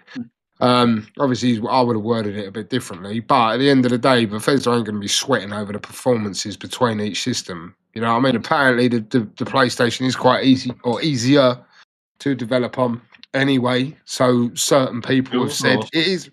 It's I was just saying the tools are awesome. It's just, it is what it is. You know what I mean? At the end of the day, and let's have it right. We know people, the only people it really affects are the people who are doing this on Twitter. So it is what it is. Only it don't thing that bother me. I'll add, so I take your point about the football teams, but I'll just say nobody should support these companies like football teams if you can help it. Loyalty, No. they But don't they deserve. do. But They the don't deserve console, it. Stay away and you'll be the better console off. Yeah. war, the console war is a thing now. Mm. It's savage. Like I say, I've come through the other end of it now. And I just want to play a game as best as I can, and I'm privileged to do that. You know what I mean? But some people do take this shit seriously. You know what I mean? But like I say, if you can only make one conscious decision with your money and buy one piece of equipment, just be happy with that. You know what I mean? Don't worry about what the others are doing. You know what I mean? Because it's just it's a waste of your time. Yeah. All right, let's go. Let's do our next one. Kev has asked the Xbox showcase that's been out for June the 9th. And we spoke about it a little bit, but what are you hoping to see there? Will there be handheld info? Gears of War 6. So let's just do quick bish bash bosh each one of those. Chris, what are you hoping to see there? One game. As I said before, I'd like to see State of Decay 3 in a bit more of a fully fledged, ready to go state. I'm not going to sure see whether handheld they'll. info. Yeah, I'm not sure whether they'll hardware it. Obviously, there's a lot of stuff out there at the minute, isn't there, where they are watching the handheld market and seeing what they want to do about it. Don't know. Maybe they'll surprise us with a bit of hardware. I'm not sure. Yeah. Will And Gears 6. Gears 6. Yeah, I like Gears, so it'd be nice to see Gears 6. And obviously, the Coalition are absolute Unreal ninjas, aren't they? So if they can make Unreal Engine look good. Unless it comes out and it's a body cam. Imagine. Oh, no. Yeah, Body roadie cam one with that. Gears. Vomit. The hardware, just on the hardware one, like Chris made a good point, and obviously they'll have their spies knowing, because I think if Xbox genuinely are going with a handheld on the hardware side of things, I think they'll have their people knowing when the ROG Ally V2's coming, the Steam Deck V2's coming, because if you're going to launch, you need to go with or before them, and you need to. I think depending on what they've got. Yeah, if they've got genuinely this hybrid, powerful system, like somewhere between a ROG Ally and like, is it a Kuni or something like? There's that ridiculous one that's like 1,200 quid. Like, it's powerful, but if they can get somewhere in the middle there, like beyond the Lenovo Legion, and give you a really good reason to do it, it'd be handy to go with them. So you're better than the rivals out the gate. But I think they'll go with a handheld. I think it would have made sense to launch in the next generation alongside the next gen system. But if the competition's getting ready to bring out their variations and revised systems, then you got to go with them. Steam and the next Steam Deck is all joint. Yeah. Oh, well, yeah. Like I say, we're not privy to. I'm just throwing mad bombs out there. Yeah. We've had this conversation before. Phil's saying he wants Steam, he wants Epic, he wants this, that, and the other. So we don't really know what's happening. I would have liked to have thought they'd have released a next gen system next year with a handheld system as an alternative and sell it as but whatever. With regards to what I want to see at E3. I keep calling it E3, but we're just calling it Summer Showcase. That's enough, I know. There's 3 specific questions, so don't be going off on one. Handheld answered. Gears 6. Gears 6. This is what I was going to say. So what's the other one? The June Showcase, right? It's all the What are you hoping to see? Yeah, so what are you hoping to see? Yeah, so I was just going to do that and you stopped me. So what I'm hoping to see... I love giving a little nibble. I just get so rattled. So with the June Showcase, I would like to see more of Clockwork Revolution. And then in regards to Gears 6...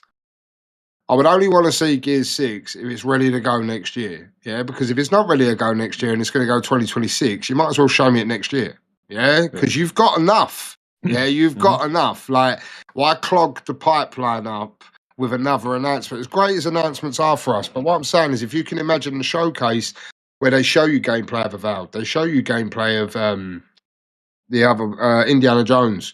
Yeah, they show you this stuff. They show you Towerborn, then they might show you Clockwork Revolution, and all these stuff, all these things they're showing you. You go, you got 18 months, and you're going to have these things in your hand. What's the point of showing me Gear 6? It's going to be like over 2 years out. You know what I mean? Just wait and show when it's nearer the time. You know. But listen, Gears is Gears. Like I'll take I'll take Gears as and when it comes. You know what I mean? But I just think with regards to the reveal, only reveal it to me at this showcase if it's going to come next year. That's what I want Xbox to get into the habit of. You know, like when they said about the 12 months, they tried that 12-month thing. Everything you see is going to come within the next 12 months, and they got absolutely caned for it because nothing really came. Yeah. But that's down to their management, because they got enough on board now that they should have their shit together that they can do that and go, everything that you see here is coming in the next 12 months or 18. You know what I mean? And nail it. Like, there's no excuse to not nail it. So, yeah, Gear 6, give me it whenever. I'll be ready for it. Clockwork Revolution, I want to see more of that. Definitely. Yeah, Clockwork Revolution looks awesome. Yeah. All right, Kev, I'm going to say Fusion Frenzy. I want to see a new Fusion Frenzy. Not expecting it, but want to. That'll be fun. Handheld info. I'm going to go yes on the handheld info.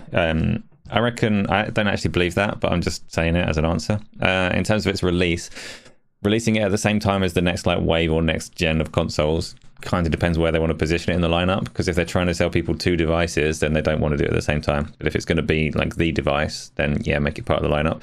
And Gear 6, yes, we're going to see it, and yes, it'll come out next year. And it'll look phenomenal.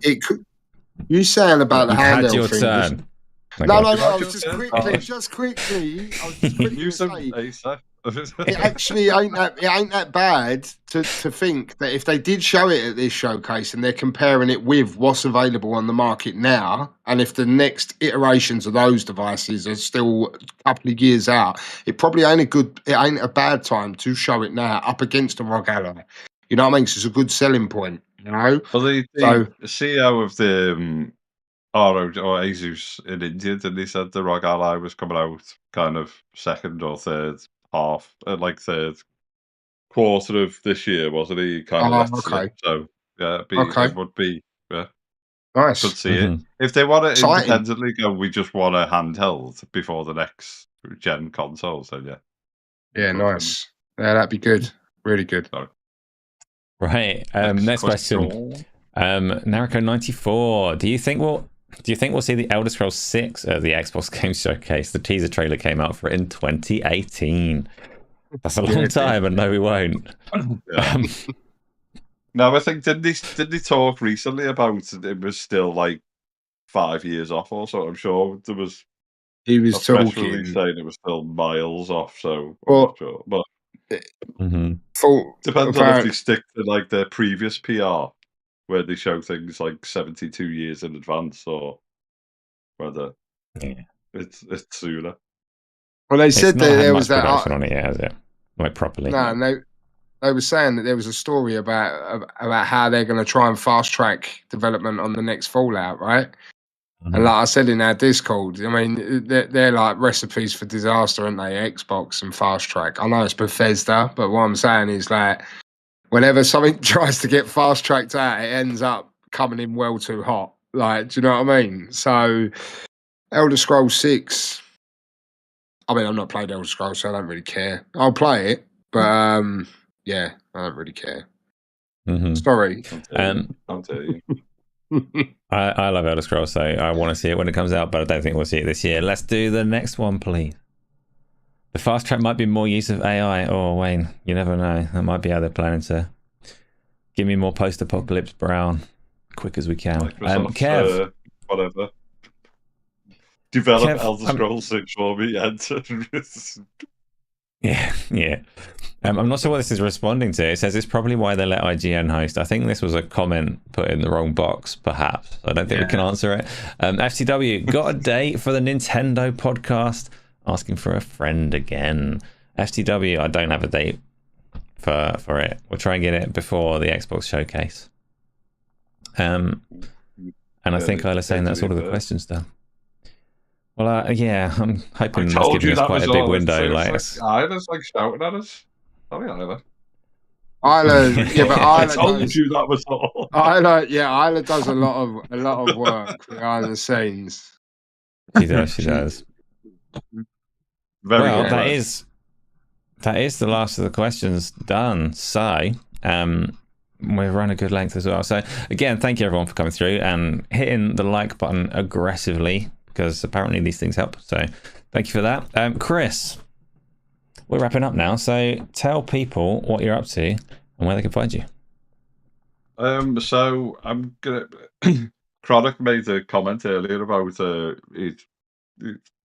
he's not really into like Manor, but he'd be quite interested if streamed it, watching the stream and stuff. So probably gonna do that. I was gonna buy Nitro, but he said you've already upgraded Discord to 1440p or something, haven't you? So beautiful. So I'll have a little go with that if people want to look out for it. On Twitter in the usual place. Obviously want to try and join one of the Sunday gaming sessions as well, but just a few things going on in the background at the minute. So yeah, all of that is subject to change. But yeah, on Twitter, in the Discord. Yeah, I'll announce the details on the Manor comp soon, and yeah, invite people to join our Discord and the community. Absolutely. The Discord streaming that you just mentioned, there is a new question we'll get in a sec. The Discord streaming that you mentioned, if you are curious about games, there are people in that Discord that seem to get a hold of everything. So like you can get a lot of good watching in there just to see what things are about and have a little chat. Question at the last ditch from Replica: new haptic controller launching with Gears 6 Q1 2025. Book it. So it's not a question, that's a prediction there, and we know that this haptic controller is coming and looks very fancy. We've got a super chat from Darge as well, which is from Darge. Darge is sitting here beside me. You made us confused all night. Look, the names is similar. We had a super chat from Darge. Thank you, Darge, to say keep up the great work and thanks for the great community. Game nights, great panel as always. Darge has featured. He's killed me too many times and been banned like everybody else. There's so few of you left. I called it as we went into Halo. Anyone that kills me is banned from Discord, so Darge didn't kill me, he cowered it out. Chris hasn't played it yet, so there's a few of us left. No, thank you, Darge. Thanks a lot, appreciated. Darge. Yes, mate. Where they can find you, what you're up to. Where can you find me? You can find me on a rooftop around London during the day. In the fetal position. Find me. You do like to get in the fact that you're a roofer, don't you, in these episodes? Well, this is why I have to justify it, because obviously where I'm getting the colour and that now, people might think I'm a spray tanner, you know what I mean? But I'm not. I ain't got time for that, because I'm either on a roof, I'm in here with my mad kids and my missus, or I'm in the Discord, and I'm always in the Discord. Or you'll find me on a tube train watching Dragon Ball Z. But other than that, just always in Discord. And the week ahead, try and get that Final Fantasy VII wrapped up. I've started that Zul Tales of Kenzira, which is Steam Deck verified as well, which is a touch. So I might start doing a bit of that on the train. Maybe not watch Dragon Ball. Just want to try and crack on with it, you know. Like I've got some other games. Kev bought me Callista Protocol. Lovely Kev. Darge and Bald Z. I know, I was going to say. Anyway, we'll save all the banter for the Discord. Yes, Boozy Clan. Welcome. Boozy the Clan to sign as a member. Get on the Discord. Get involved. It is a good time. Get in. Anyway, that's it. I'm just going to do roofs, play games, watch Dragon Ball, and carry on being bold this week. And I'll thank everyone. Honest to God, like, even, you know, when I see people here and people chatting and you know, I love it. I just fucking, I love, I'm just on here with my two pals. I'm pointing up there because they're there, but they're actually like over here. But, you know, I just get to talk to my pals about video games, and I got all you lot. Like, do you know what I mean? I love it. So just keep coming back, and I'll see you next week. Yeah, it is. That's what we do. Video games and rooftops here every Tuesday. I got Q&A for tomorrow and the Xbox Series podcast on Thursday as well. Community games on Sunday and some other games besides. So That is where you find me. And again, thanks everyone so much for coming through. Chris, strike a pose. We're done.